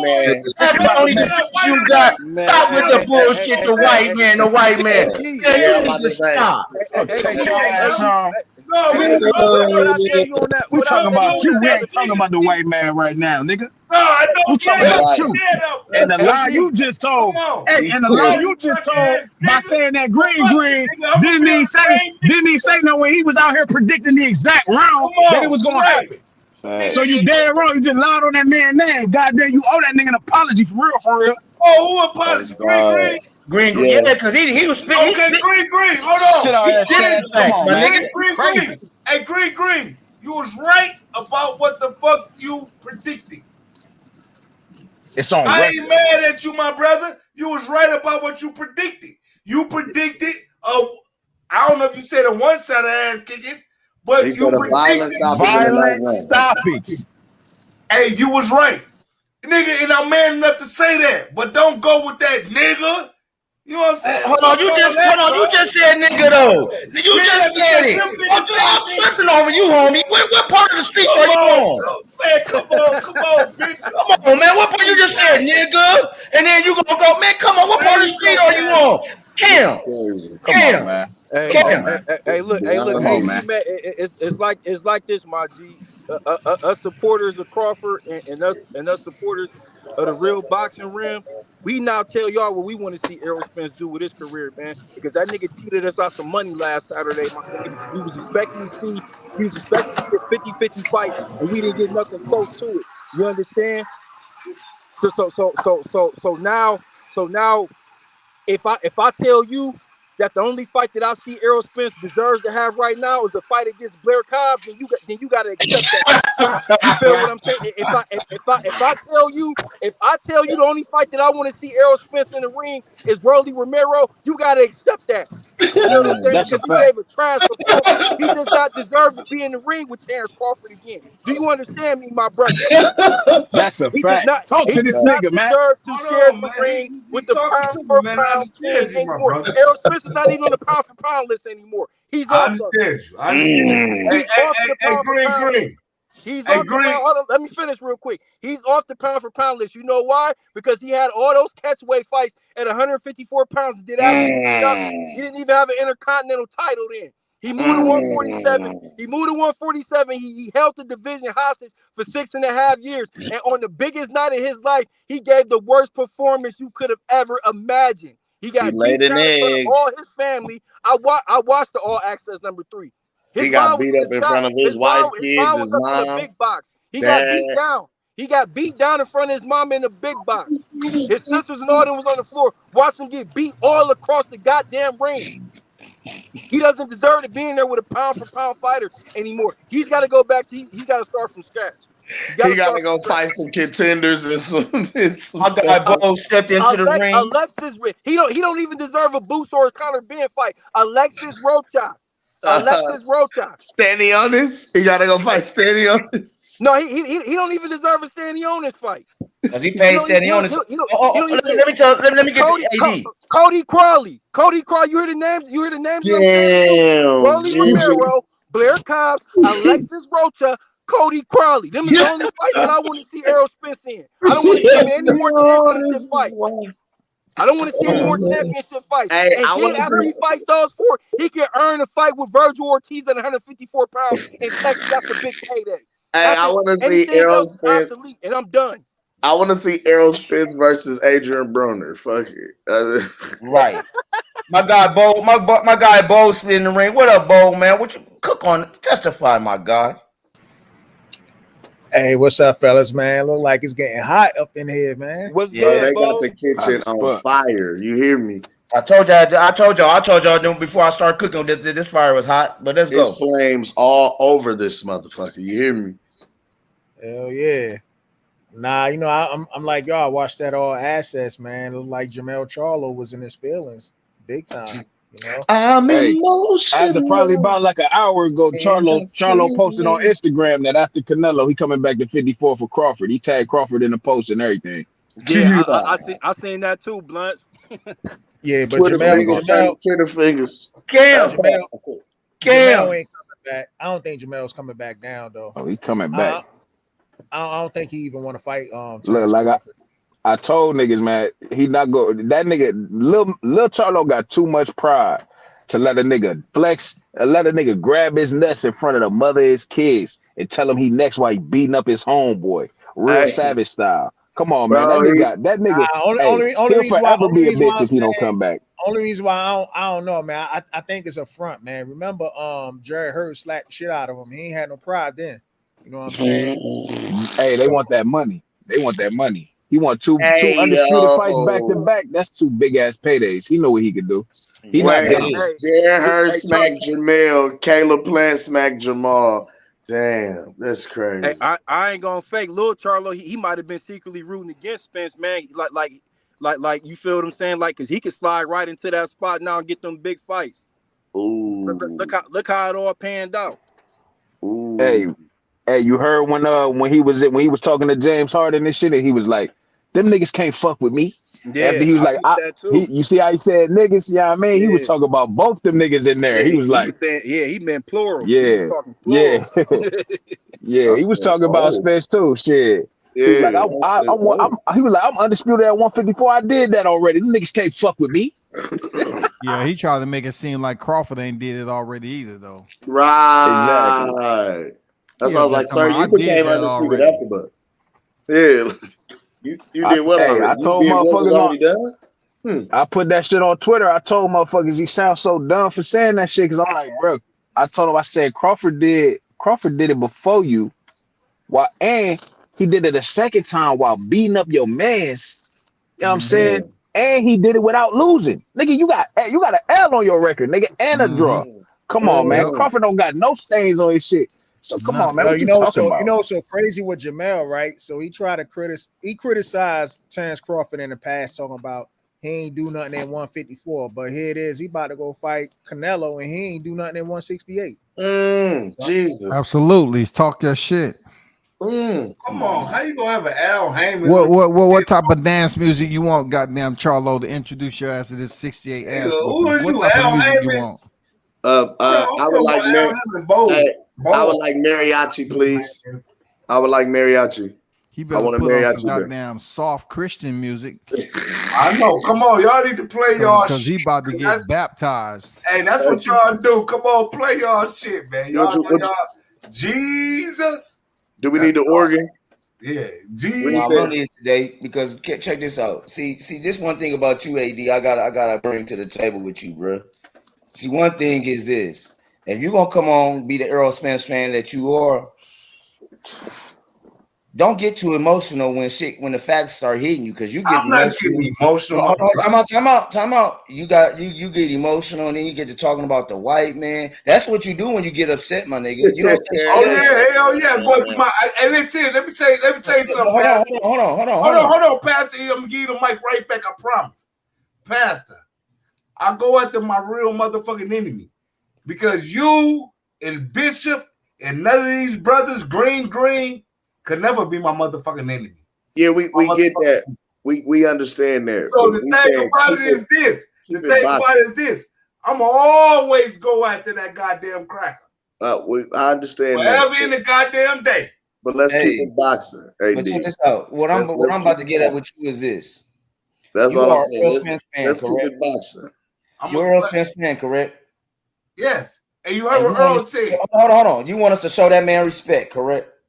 No, you ain't got to. No, I'm here to talk my shit, eat my crow.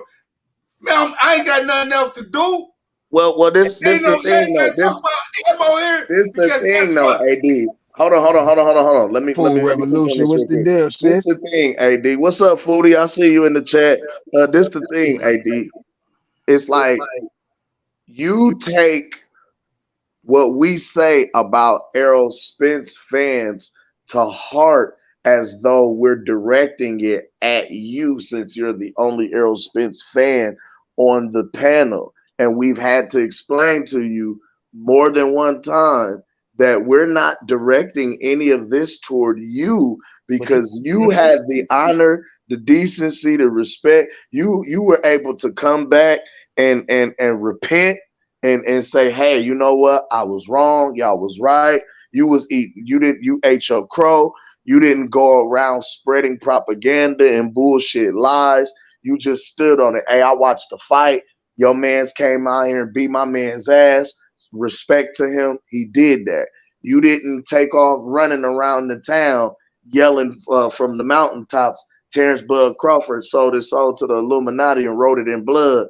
And now the powers that be granted him a magical pair of gloves that got plaster in them for him to beat Errol Spence or some extra dumbass shit that we hearing. So again, my brother, when we say aerosexuals, don't take any of what we're saying to heart or personally because it's not directed at you. You have to understand, we've been saying, we've been dealing with this for the greater part of 5 years, my guy. From the time Terence Crawford came in to 147, we've been dealing with this very conversation from people and people who have platforms and channels who are much bigger than ours, with thousands of people from all over the globe jumping in, believing whatever clickbait and propaganda that they're putting out against the guy that we say, hey, that's not true. Hey, he's telling falsehoods. Hey, that's deception. He lying to y'all. And of course, because it's a gang mentality, it's more of y'all than us. They jumping down our throat. Hey, that nigga lying. Get that hating ass nigga out of here. Block that nigga. Time him out the chat. That nigga's a hater. He's a troll. Fuck that nigga. He not going with the narrative.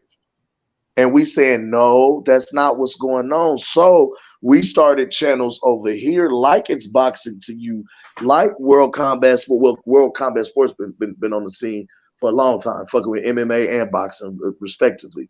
But you got channels like the Mac Mob and Eat Thriller, the Black Picasso, and True Media Today, USA Boxing, and you know what I'm saying? Mark Nash TV, and you know what I'm saying? XO Factory, Box or Die, you know what I'm saying? Who were riding with and for Terence Bud Crawford, and compared to some of the other channels, we looked smaller. And we had smaller viewings, you know what I mean? Well, not Coach, not Coach back, they've been taking off. Coach the hottest nigga on YouTube. WCS, the hardest working man on YouTube. They stay with dumb numbers, right? But the point of what I'm saying is, compared to what we were seeing and what we were hearing, because when I came to YouTube boxing, I was getting the Blue Bloods, the Fanons, the Egos, you know what I'm saying? The Showbiz, you know what I mean? These were channels with hundreds of thousands of subscribers. You know what I mean? You hearing about the 78 Sports and you know what I mean? The different LDBC channels that were huge and had all of these people, but they were pushing a bullshit narrative. So he's like, no, we got to change the game up. We got to drop some truth on these niggas. And now that we're changing the game up, and now, because somebody said this earlier, not that I don't think I'm gonna do a show on this. I'm gonna do a show on this because all these fucking debates that motherfuckers that lost really won.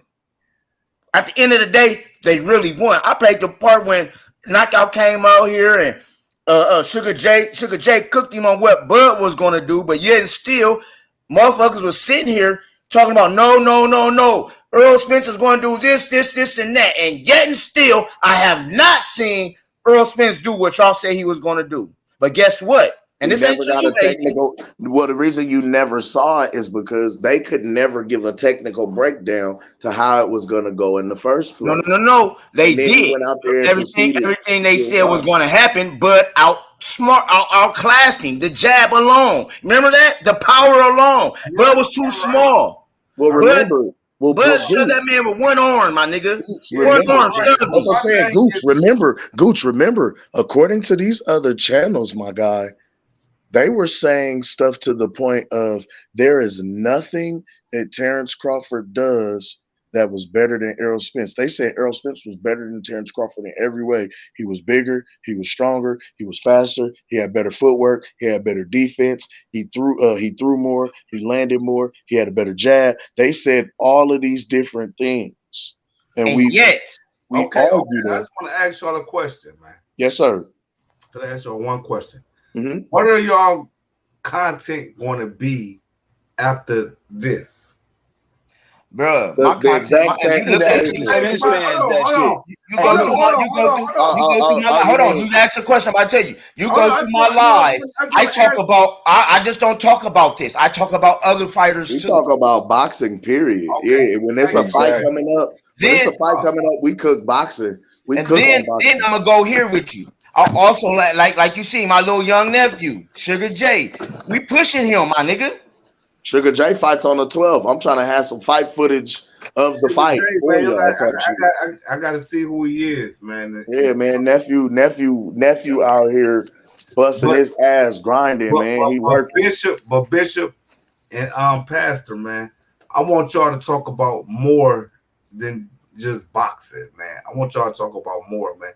I want to keep coming to y'all station. Nah, bro. If I talk more, it's only sports, bro. I don't get it nothing else but sport. I need you to get into some. I need you to get into more than just sports, man. Nah, AD, bro. That's why your you trying to channel. push the goalpost, man? You trying That's to your push the channel. goalpost. Nah, that's your channel. I don't have a channel, man. I don't have a channel. You make I one. would say, you know what? I say that to say this, man. I would love to see if y'all could. The thing about it is, y'all man won. That's over with. That's Hey, AD, I see what you're doing, AD. I see. No, what you're doing. it ain't about me. Nah, I see what you're doing, bro. You trying to take all the attention off your boy getting cooked. No, I'm on a bum of the month tour, and I'm cooking all these arrow sessions for a whole month. No, it's not. 40 days and 40 nights, AD. Okay, yep. He said 40 days, 40 nights. And then some. And then some. But the thing about it is, I want to continue to keep cooking and keep talking with them, man. I'm from Detroit. They from Omaha. I would love to continue to connect with them. Oh yeah, we ain't going nowhere.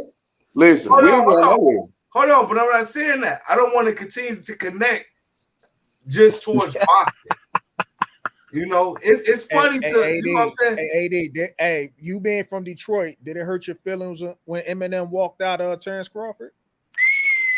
Dog, let me tell you a true story. I'm gonna tell you a true story. Back in the day, you know, you can look this up. You look up a dude named T. Stuckey. You look up the Puritan Boys. You look up what they call it, what they call themselves today. They call themselves God damn, I can't think of the name of it. But you look at Puritan Boys. Puritan Boys is Detroit. I heard T. Stuckey name, yeah. Yeah, you look up T. Stuckey. I bust a flow for T. Stuckey a long time ago. And Eminem came up over there. Eminem older than me. I'm 47. Eminem about in his 50s. Yeah, I was like Eminem like 50, 51. Yeah. He about 50. And I was in elementary. I was going to Fitzgerald. Eminem, we was at the bus stop. Eminem was at the bus stop. And we getting on a bus. T. Stuckey, you know, didn't sign Eminem. And so Eminem got upset. We getting on the bus. He getting on the bus. And he tried to, because he was older than us, he tried to say, move, niggas. That's what he said. He said, nigga, move. And we said, nigga, move. We in elementary. We beat the shit out of him. So y'all jumped Eminem in elementary school. Y'all beat him up. Yeah, we jumped him in elementary. Okay. Hey. The thing about it is, y'all can say, but that was just, I was about to cook on something, but you just threw me all the way off, my nigga. I know what I wanted to cook on. Hold on. I got it. Okay, this is another one, Cam. This is another one I seen the other day. Why you pulling that up? You said you bust the flow for T Stucky? Yeah. Hey, this how you rap. I'm the dashiki smoking that leaky. 10 freaky girls inside the shit leaky. Girl, when you see me, you better believe it. This ain't a game of chicken, baby. What it was? It was this. You remember? Hold on, because I still remember the rap. Oh, hey, you remember that shit? Bust that shit. Listen. It was Pearson Avenue coming hard for the 9-4 Mac 10. That ass what you want to do, oh? Nigga, like I told you, I don't fuck with these soldiers. When I was young, I wanted to beat the highest roller. Now I'm much older. I'm slinging them boulders. I got my own hood to be looking over my shoulders. And ain't no thing to let these nuts hang, because I'm deep inside this game. And nigga recognize I make a motherfuckers pause. Whoop up my Glock and watch them shit in their drawers. Niggas in the hood roll deep. 247, them soldiers don't sleep. It seems like every week a nigga get killed. I guess that's the way that my homie feel. The shit is for real, like Hamburger Hill. The shit going down, real deal, holy deal. See how, you know what I'm saying? I'm buzzing right now. Okay, all right. You know what I'm saying? Hey, you know what he sounded like, bro? And I could tell it was the 90s. Nigga, I heard the Ghetto Boys all in that shit. That was he gave me. You sounded like Willie D right there. Shit is real, going down, real deal, Holyfield. Right? It was for real. You know what I'm saying? Yeah, I can hear. Ain't no knock. You know what I'm saying? And here in Detroit, dog, motherfuckers don't. You know what I'm saying? Niggas don't represent him. For real. We don't. We don't represent white boys like that, man. Why you think he ain't get signed with T? Okay. No. You hold on. Hold on. Let me cook real quick. Yeah, let's get back to boxing. Okay, here we go. Okay, so this is what I was about to get on. I'm glad y'all brought this up about M's. Because once again, the LDBC, I forgot who it was. I got to go find out. But you mother judges get mad at everything. So now the biggest fight in 80, this sound like you just sound something you would say too. So I got to throw you in here. I might be wrong, but this sound like something you would say because what you just said. They felt coming out to Eminem was a slap to the black community for coming out to Eminem. All the black rappers that was there, you chose Eminem. If y'all don't shut the fuck up with all the softness, didn't I tell you they was all motherfuckers is whack, dog. And regardless of what hold on. Whenever you get through, he is known as a fucking icon in the rap game. To who? Maybe not to you, nigga, but to a lot of other motherfuckers. Come on, man. What this nigga talking about, man? Yo, he the only man. Hold on. Time out. See, this is what kills me too, bro. He don't come from Detroit. Yo, bro, he the only man in Detroit that don't like Eminem. No, he don't come from Detroit. Oh, straight up, for real. Hey, he the only man. He's the only man from Detroit that don't like Eminem. Because I'm like, bro, if you from Detroit, nigga, M and Sean is like top two in the city. They fuck with M and Sean. From here, so you don't know. They fuck with M and Sean, bro. No, M come from across 8 Mile. You ask any 8 Mile nigga, is Eminem from 8 Mile? Man from Detroit that don't like Eminem. No, you ask. No, we don't. What that got to do with him being a dope lyric? Him, whether he's from 8 Mile or not, that ain't got nothing to do with him being a nice lyricist, bro. Look, him being that don't even matter because I bet you if somebody play with him out there, Trick gonna get on their ass. What you say about that? Yeah, Trick ain't even around. Stop it. Stop it, nigga. Hold on, time out. Look here, man. Hey, where my nigga Detroit BC at? Look here. Detroit BC, watch. I need Detroit BC to come up here. Hold on. Let me tell you. AD, you got all the Eminem. Let me give you a history lesson about Detroit BC. Detroit BC say he come from 8 Mile. Detroit BC don't come from Yay. Stop it. Wait, you from the west side? He from the east side, huh? Thank you. We from the west side. Y'all from two different sides of the city. Let me tell you something. Let me stop. Hey, bro. Let me ask you this, though. Let me ask you this. So, basically, because I don't know nothing about Omaha. so I wouldn't speak on Omaha. Oh, hold on. So y'all can't speak on Detroit, man. Come Okay, on. so now. once again, okay, cool. You right. But once again, so you also feel that it was a slap in the face to us for him coming out to Eminem. Is that what you saying? No, I don't. Eminem is an entertainer. We don't feel like that. We don't give a shit about what he's an entertainer. No, but it's got. So do you understand what I was saying when you jumped up, started yelling that it's guys out here that feels that Bud should not have walked out to Eminem? What guys? Is they from Detroit? AD is one of those guys, man. AD is one of those guys that's mad because Terence Crawford. Man, I'm nowhere near mad. I don't give a white man escorted a brother to the ring. Let me tell you something. Hold on. Let me tell Al Heyman something, because he got the picture of Al Heyman up. He said Al Heyman, yo. I'm sorry, yo.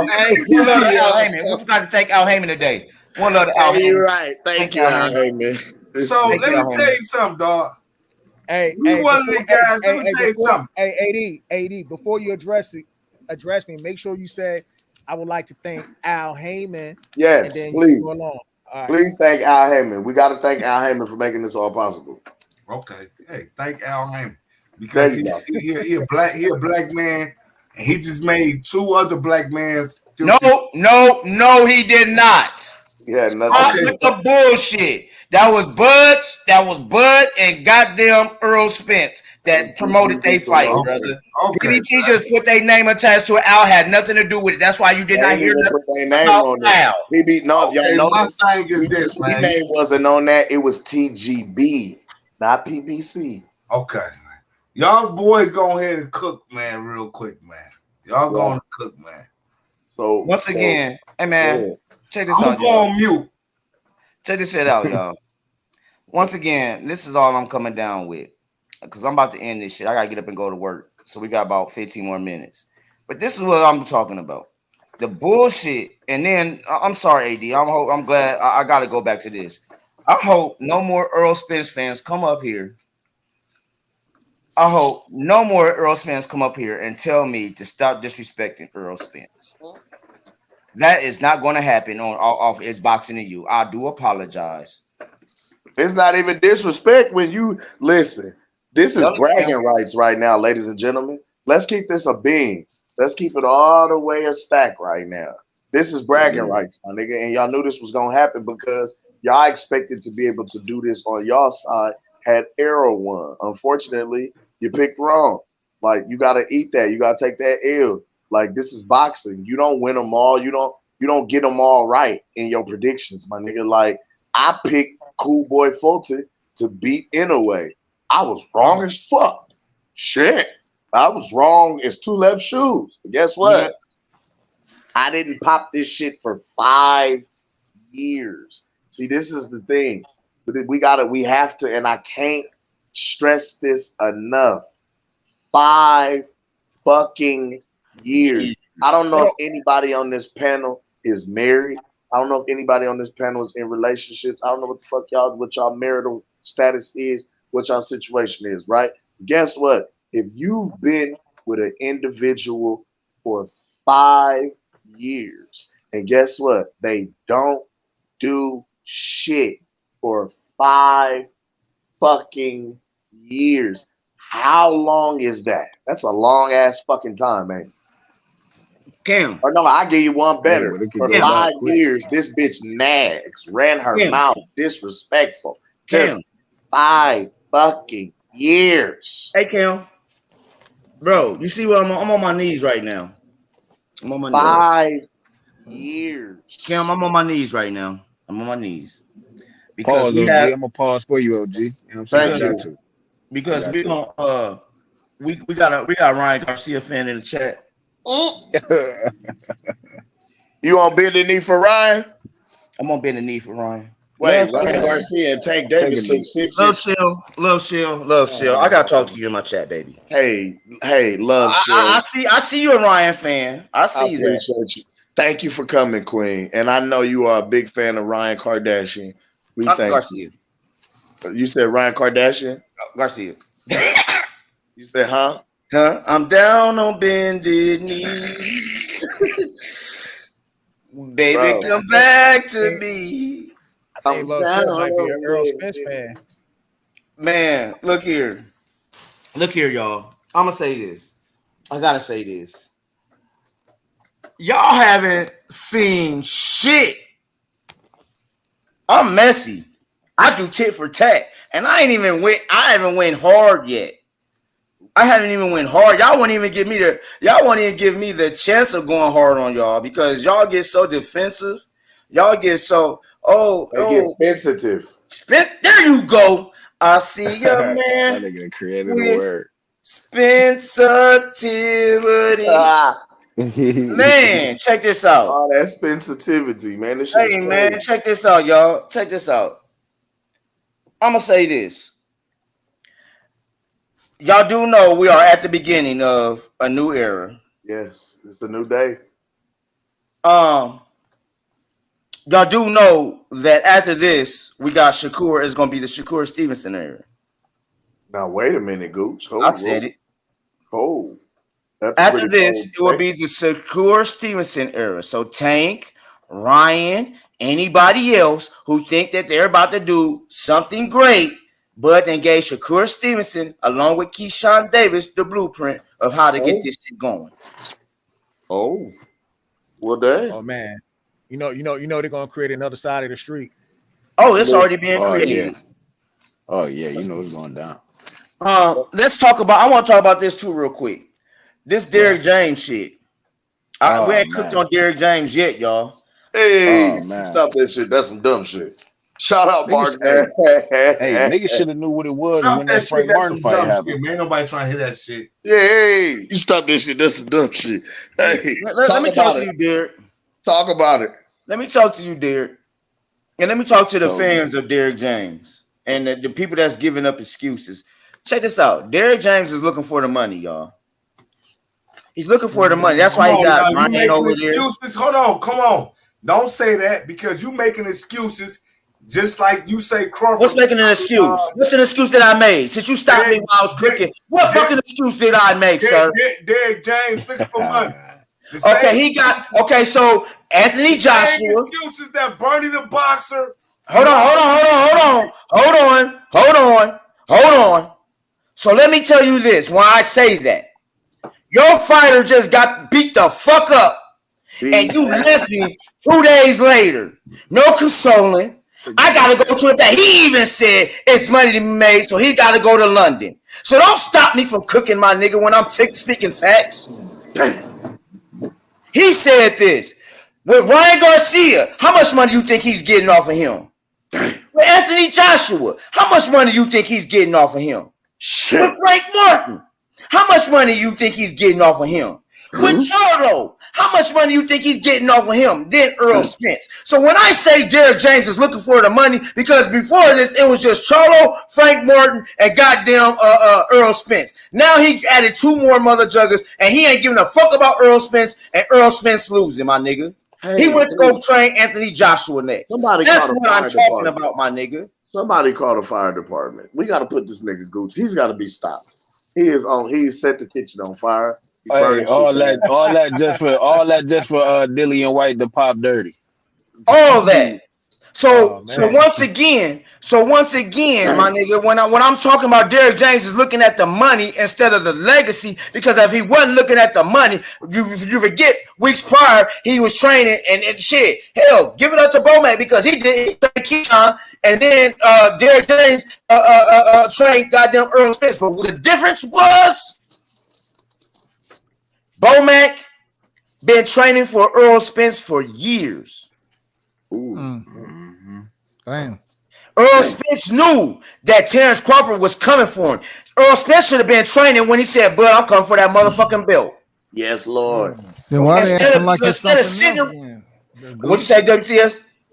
Like, why they acting like it's something? If he been training for him all these years, why they acting like this is something all brand new, man? They didn't prepare. They didn't properly prepare. He ain't man. prepared. That speaks to who was really training. No, he allowed for Crawford to go fight David after sneezing, and you know he didn't prepare. We're talking about the ass whooping. We're talking about the ass whooping that took place July 29th. Why Hey, wasn't you they know what's so prepared? crazy? I'm Just glad. like- I'm glad you. just I'm like glad you made Crawford. up a nickname for Avasnesia. Come on, what's dog. the new, what's the I new nickname always for? call What's the Dave new nickname for Earl Avenesia, Spence? but the Hey, thing what's the about new it is nickname for this. Earl Spence? Hold on. Hey, we gotta Don't come act up like with a y'all nickname ain't- for Earl I'm the Spence. first Since y'all like to person give that Yeah, we do gotta come up with a nickname because it was Avasnesia, avocado, green beans, one leg, daddy stop the Hey, fight. Arrow be bleeding. Ah, wait. Hey. Arrow be bleeding. His Goddamn. name is He Big was Blood. bleeding. Or Earl, I don't want to fight no more. Nope. Earl, I don't want to fight no more. I got it. What He is the it, big cuz? fish, right? He the big fish, right? Right. His name is Chum Bucket. That shit's so whack. His name is Chum Bucket. Come up with something better than His that. name is Chum Bucket. His Errol performance was whack. His performance Hey, was whack. I'm with whoever just said that. His performance was whack. His performance was whack. His performance was whack. So guess what I'm about to call him? The man. It don't matter. That shit that Nigga, he whacked 1,000. If we got whack 100, he whacked 1,000, my nigga. Hey, Love Cheryl said air off Spence. Nah, air off Spence. Air off. My timing was off. My next fight, I'm gonna have my timing down. My timing was off. I ain't mad at y'all, bro. Yeah, I got some y'all might not hold have on. caught. Let me just Y'all might not have caught. Hey, I'm just got short. One short. I Hey, gotta Errol Spence, go, Spence. man. I gotta go to Errol work in the morning. Spence did not thank Al Heyman, y'all. Just for no. Ooh, Al shit. Heyman. He did not thank Al Heyman, dog. He didn't. He's going on the bench. He's going on the show. I just noticed that looking at he did not I want to thank say Al Heyman. salute to the brothers that's on the panel. Fuck you, Green. Damn, Green ain't even say nothing. I'm fucking shit, Green. Shit. That Green like nigga, when I catch you, I'm gonna hang your ass over the balcony. Not like Red. We're telling your hours is 9 to 5. Yeah, Green, motherfucker. Hey, yo. Hey. I see why you say AA.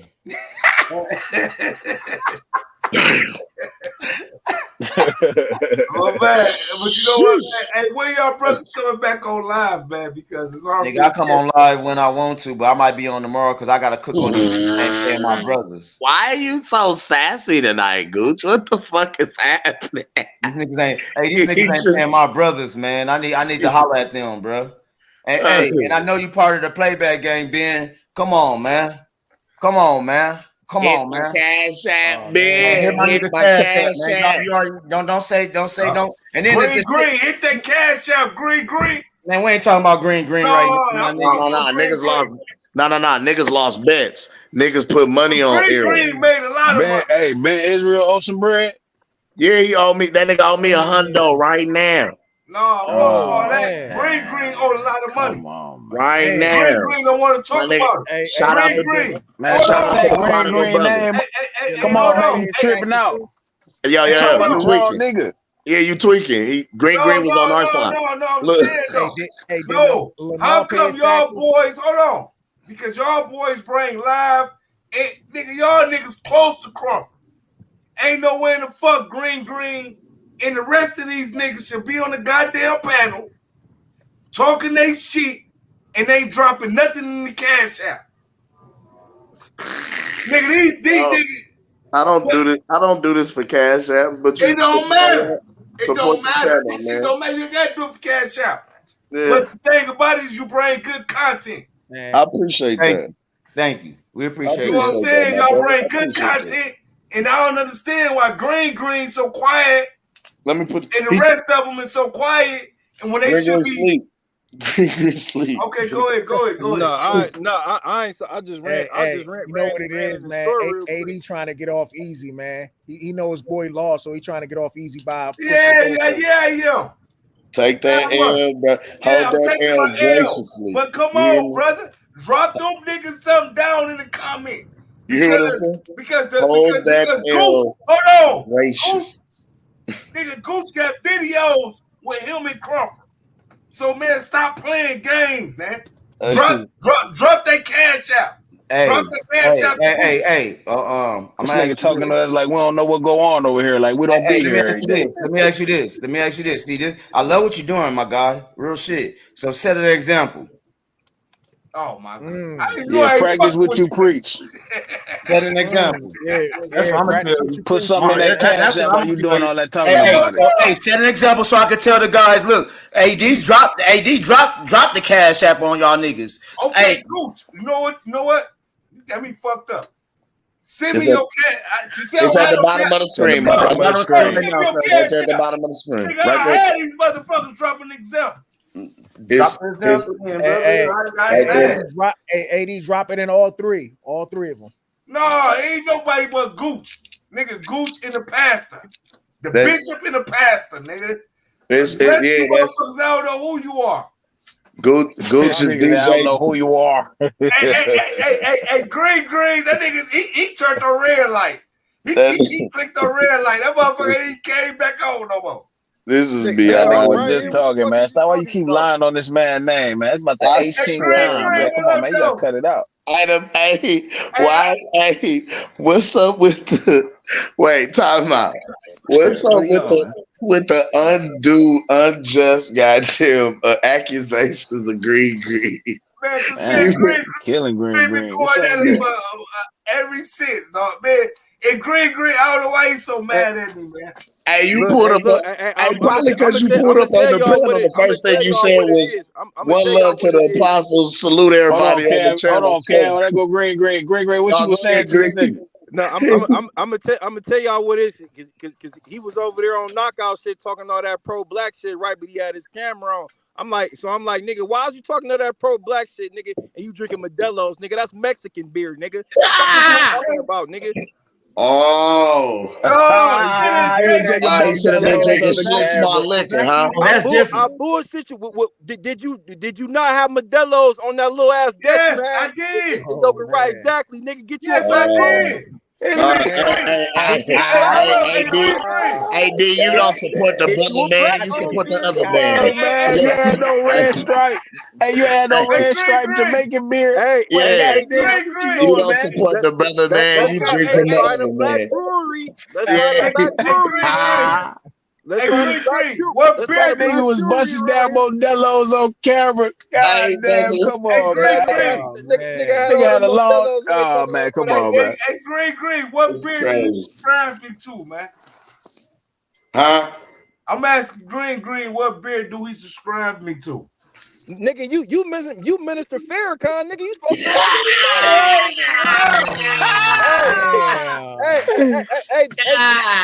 Did y'all see the honorable Minister Farrakhan talk about the way Errol Spence? Yes, Lord. I heard about that. I gotta watch that. How he said, Goose, come on, how you ain't watched that, Goose? Hey, hold on, how I he ain't said see that yet. That's what I ain't seen. That shit been circling how he said, sometimes when you're beat down, you need a friend. Yeah. Errol Spence needs a friend. Yeah, I can sleep. No, don't tell me Farrakhan said that. Bro, the brother minister said it. Man, you need to watch the that. Brother minister. Y'all know. Oh, I might cook on that tomorrow. Oh, y'all got me some. Oh, I did. Y'all telling me something new. I'm gonna tell you why he said that. He did that. I'm gonna tell you why he said that. Come on, Minister AD. Tell me why he said it, Minister AD. Come on, brother Minister AD. Hey, man, I got nothing but love for y'all boys, man. I swear. Hey, from now on, put yourself Shaka Zulu instead. Shaka Zulu put Minister AD. No, you are now our Skip Bayless of It's Boxing to You. The honorable, hey. So from now I'm gonna call you the honorable Barefoot AD. You gotta put. Oh yeah. Hey, man, Let me go here. What's his name, man? Let me go here because Green said this nigga was on Mandela, but the first time we met this nigga, he was drinking barefoot, y'all. Yep. Barefoot. Come on, man. What you be on? Now I'm drinking barefoot, man. Hey, guess what I'm drinking? My wife said that shit gives you headache. Hey, guess what I'm drinking right now? I can tell you drinking something. No, I can tell you drinking something. I'm drinking what I'm drinking now. What you drinking now? White Zippendale. God damn. Hey yo, what the fuck? Hey yo, all right, I'm gone. It's time to go. It's time to go. It's time to go. Did he say white Zinfandel? Nigga said white. Nigga, get some Chardonnay in. Hey, wait, time out. Goddamn, no. AD, white Zinfandel, fam. White Zippendale. Next thing I know, you're gonna be playing Anita Baker spraying white diamond. You gotta think about old school. I'm down there 50 years old. I understand, but listen, you sipping white Zinfandel, listening to Nigga, what you want to watch? The Bold and the Beautiful, nigga? he watching his stories. He got this. Like Sam runs through the No. Peep game, y'all. I need y'all to really peep game with me. I can tell that white Zinfandel got this nigga fucked all the way up because this nigga God, you buzzing off the white Ziffy? Hey, the Ziffy, baby. That shit $9. I have one question. I just have one question. Off the white Ziffy, y'all. Hey, no, cause fuck that. You got to drink a lot to get drunk. So my question is it in a box, sir? In the box with the little thumb press on it. On the game. Is it in a box? Yes, it's in a box. Hey man, show the white Ziffy. You gotta show the white Ziffy. Come here in the box. Show me the white Ziffy. I will push this goddamn button. That nigga is sitting down drinking. Once that nigga get up, he gonna fall right over. Bro, he about to listen. He's not getting up. He do this all the time. This light work. Hey, he going to bed right where the fuck he at. He not walking tonight. And listen, he finna go to sleep right where he at. He not. Red ain't got no goddamn job. I didn't listen. This is beyond. You know who else ain't got a job? Who, me? Shit, I'm a gang member. What the fuck? So goddamn terrible. Yeah, like what? You're a gang member. What gang? It was a joke, sir. It was a joke. Oh, okay. I don't. Why you so off the chain tonight? Why Zippy? I mean, hey, listen. Hey, time out. Which one of the?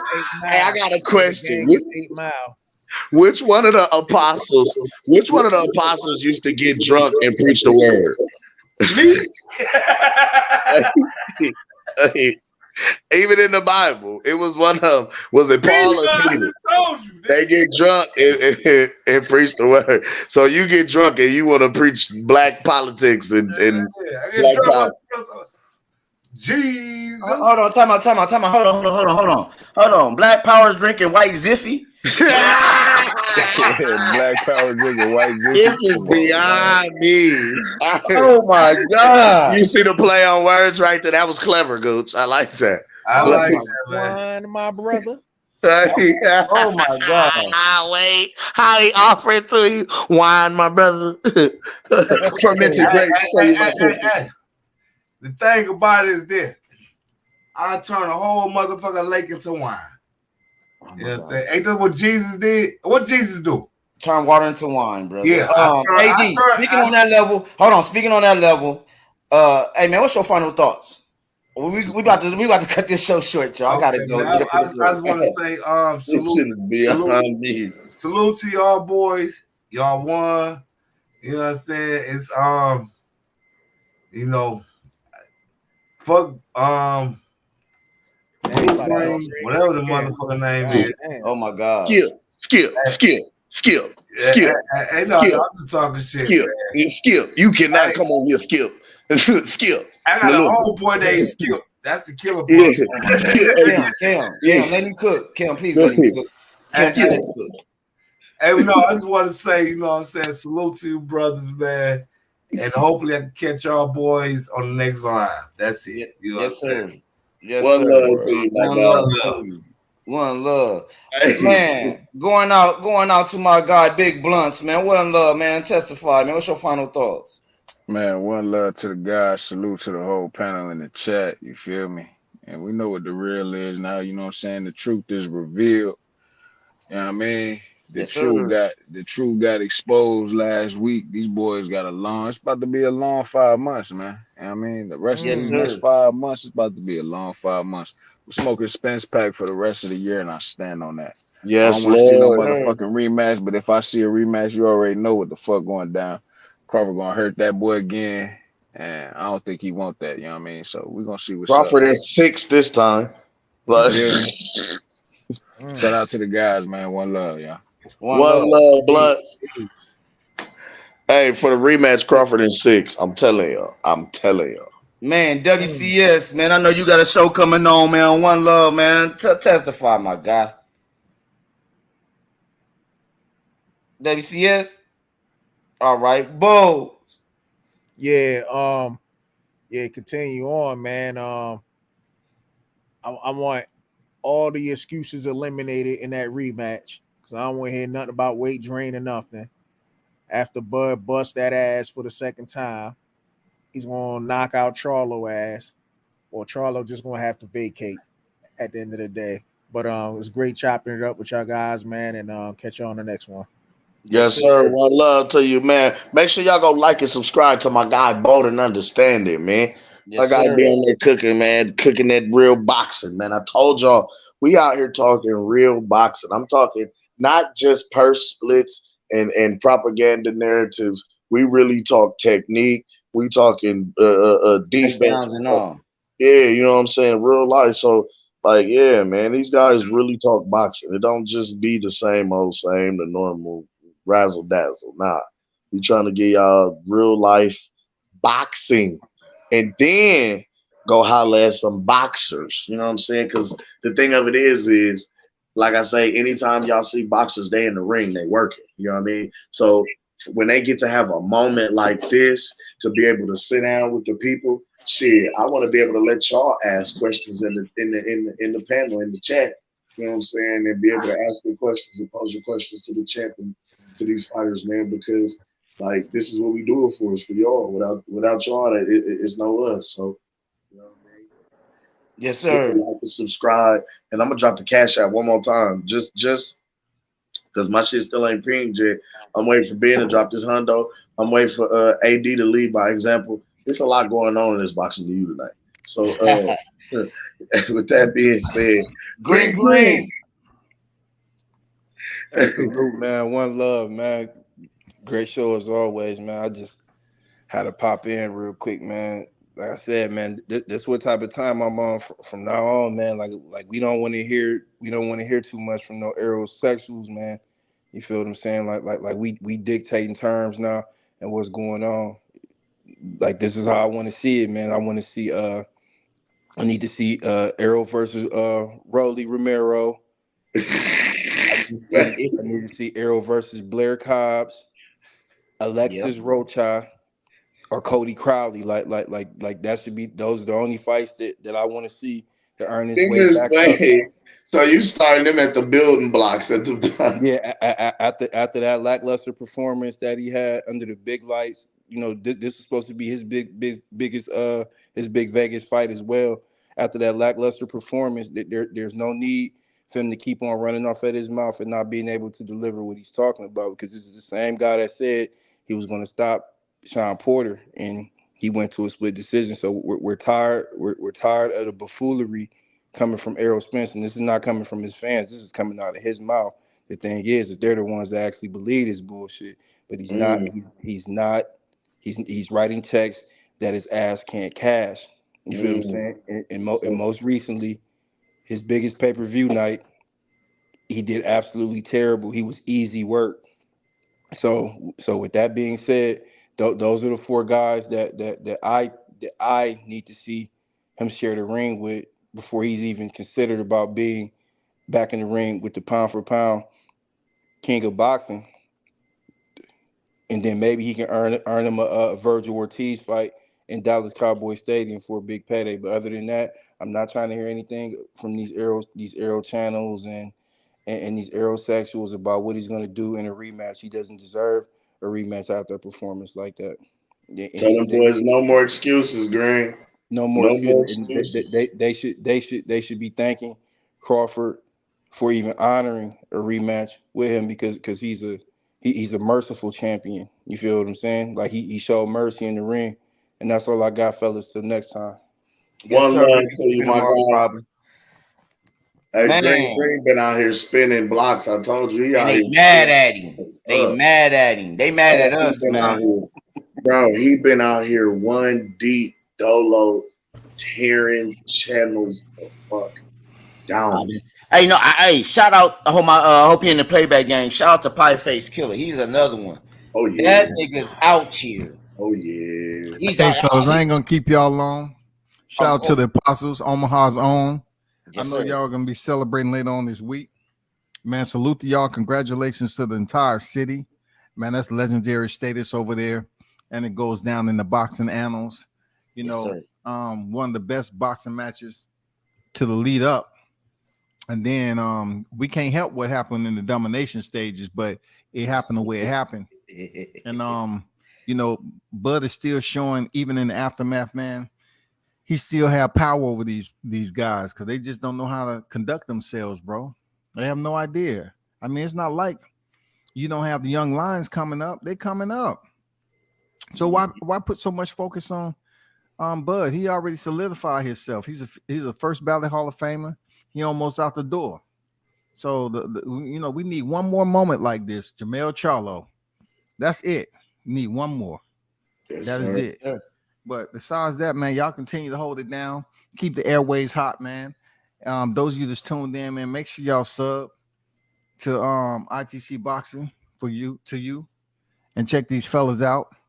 And man, we'll continue to rock and roll, man. You already know what it is. Yes, WCS, sir. I'm out. Yes, sir. Hey, man, I was hoping you was coming to the O this week, man. Dang. Well, I have to go to this guy who I was in the court with. He having this retirement, and his sister just died. Oh, okay.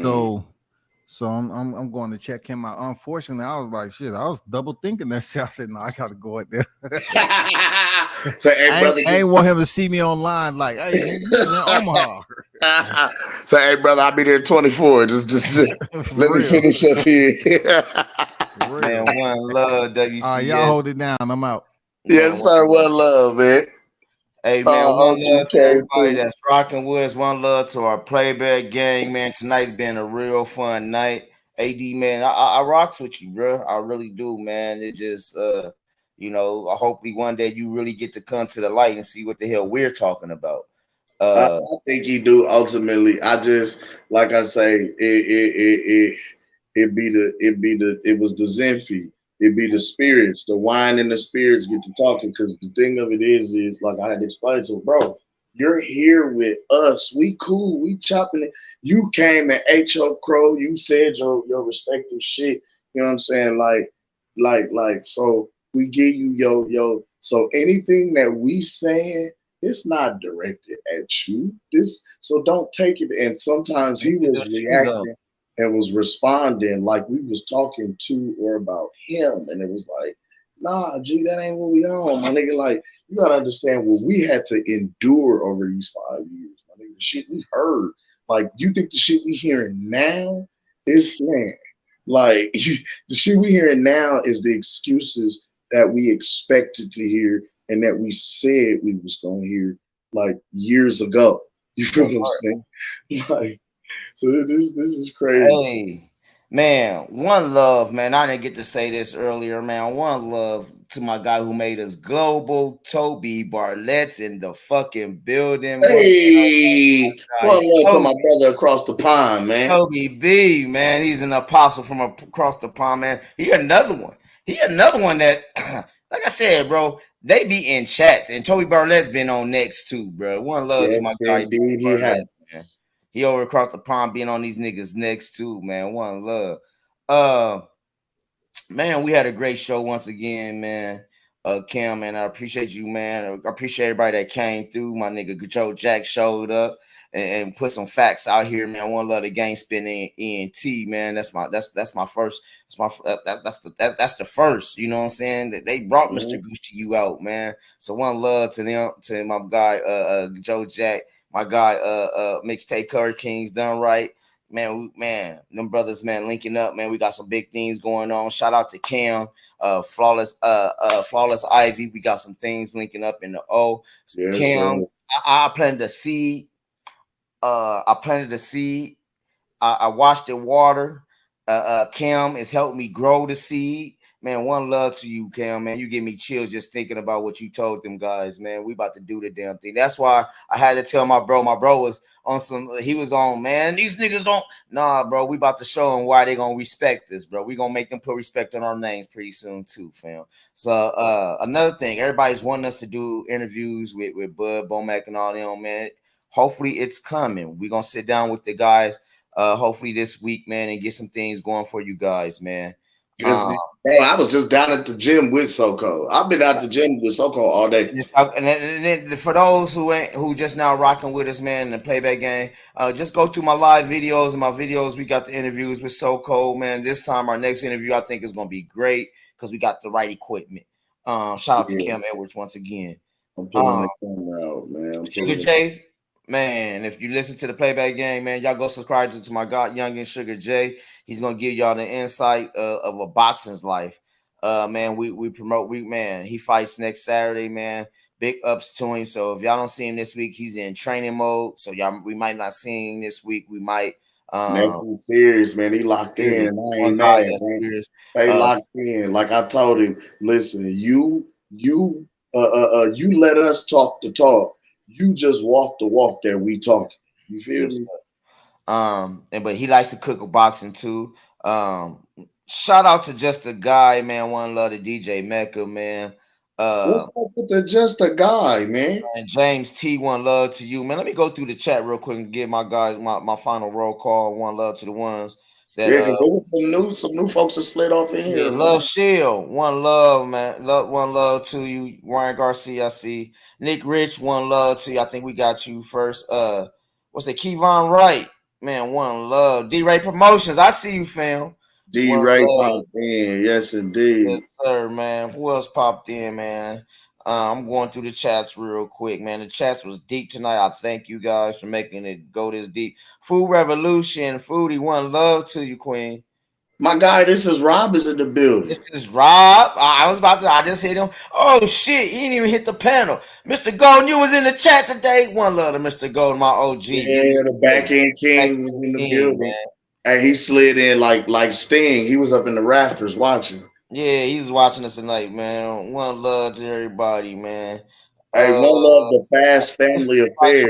My mind, not my heart. Oh, is that Stephen Brimley? Stephen Brimley was even in the chats, man. The unbiased one was here. Unbiased one came through, man. Hey, one love the Fast Family Affair. He said, Arrow the Goldfish Spence. Baby, we got it. Baby shark. Baby. That might be my next song coming out tomorrow. Baby shark. Baby shark. Door, one love to you. Okay, I see you. Okay, you was on that Illuminati shit. BBO Boxing LLC. One love to you. Yes. Appreciate you coming down and through. He said, salute to the panel. WCS, you were right, my brother. Yeah, we tried to tell you. Food Revolution, one love to Foodie. What's up, neighbor? Heidi ho, neighbor Reno. Man. Yeah, Nick Rich and Food Revolution. Food Revolution be outside. Foodie be over at Coach Malachi over at Mark Nash. Look, I'll be over there. Nick Rich be over there. Yeah, listen. Nick Rich be over there. Malachi and Mark Nash. They be pulling up, man. They be outside. One love to the Queens. They be one love to all y'all, man. So Lisa Bell spinning blocks, man. They be outside, bro. Man, one love to the Queens that was in the chat today. Lisa Bell's knockout Nika. Man, one love to you, Queens. Man, one love to all the panels, my guys. Man. Oh, Joe Jack was in the building too, man. Yeah, Joe Jack came through. That's Gang Spin Entertainments, man. Shout out Omaha. Hold on. Then he went down to Oklahoma. Gunsmoke Farms. Yes, sir. That got that Gunsmoke. He got that 30. He's that one. That's my guy. One love to Hey, my one little love bro. to Valiant Thor too. Valiant Thor came through. We didn't. I didn't get to shout you out. I don't think. No, he came later on. Yeah, I just shouted him out. You know what I'm saying? Yes, sir. But yeah, all this, man, one love to everybody. Hope to see y'all from Omaha this week. I should be coming home hopefully Thursday or Friday. With that being said, it's the Goose to you, Mr. Goose to you, and I'm with my guy Cam the Baptist, and Yes, we Lord. just brought y'all It's Boxing to You. Is it up? Here we go. Let me mute my mic.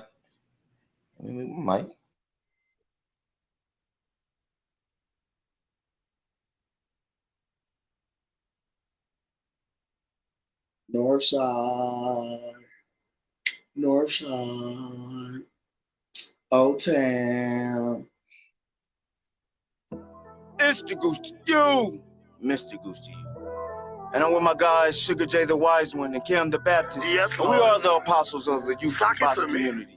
And we're bringing It's Boxing to You. It's the apostles and we come to lay of hands. Half step, weave the jab, uppercut, pick up your mans. It's Pastor Gucci Cam, Sugar J the Wise Man. We bring them to the light, make these haters understand. Northside is where I stand. Nebraska, that's the land. We cancels out the jab from a southpaw stance. We beat the competition, knock it out with either hand. And we drop the link, so come and kick it with your fam. And we drop receipts, so keep your sources on hand. If you can't confirm that this facts, you spread propaganda. Make sure you hit the like when you subscribe to the channel. One love to the playback gang and the panel. It's boxing to you. It's boxing to you. It's boxing to you. It's boxing to you. It's boxing to you. Represent the 402. Being Team Crawford, that's what we do. It's boxing to you. It's boxing to you. It's boxing to you. It's boxing to you. What it do? Represent that 402. Team Crawford BNB, yeah, that's what we do. What up? Y'all know who it is. It's the Goose to you, Mr. Goose to you. They said we weren't gonna do it, Cam. They said we weren't gonna last in this bitch, but we here. The apostles of the YouTube boxing community. We lay hands on their ass. Y'all see what it is. We got young Sugar J, the switch hitter from B&B, coming out 2023. One love. Y'all know what it is, but y'all gonna see what it is. Mr. Gucci, you, Cam the Baptist, Sugar J the Wise One, we are the apostles of the YouTube boxing community.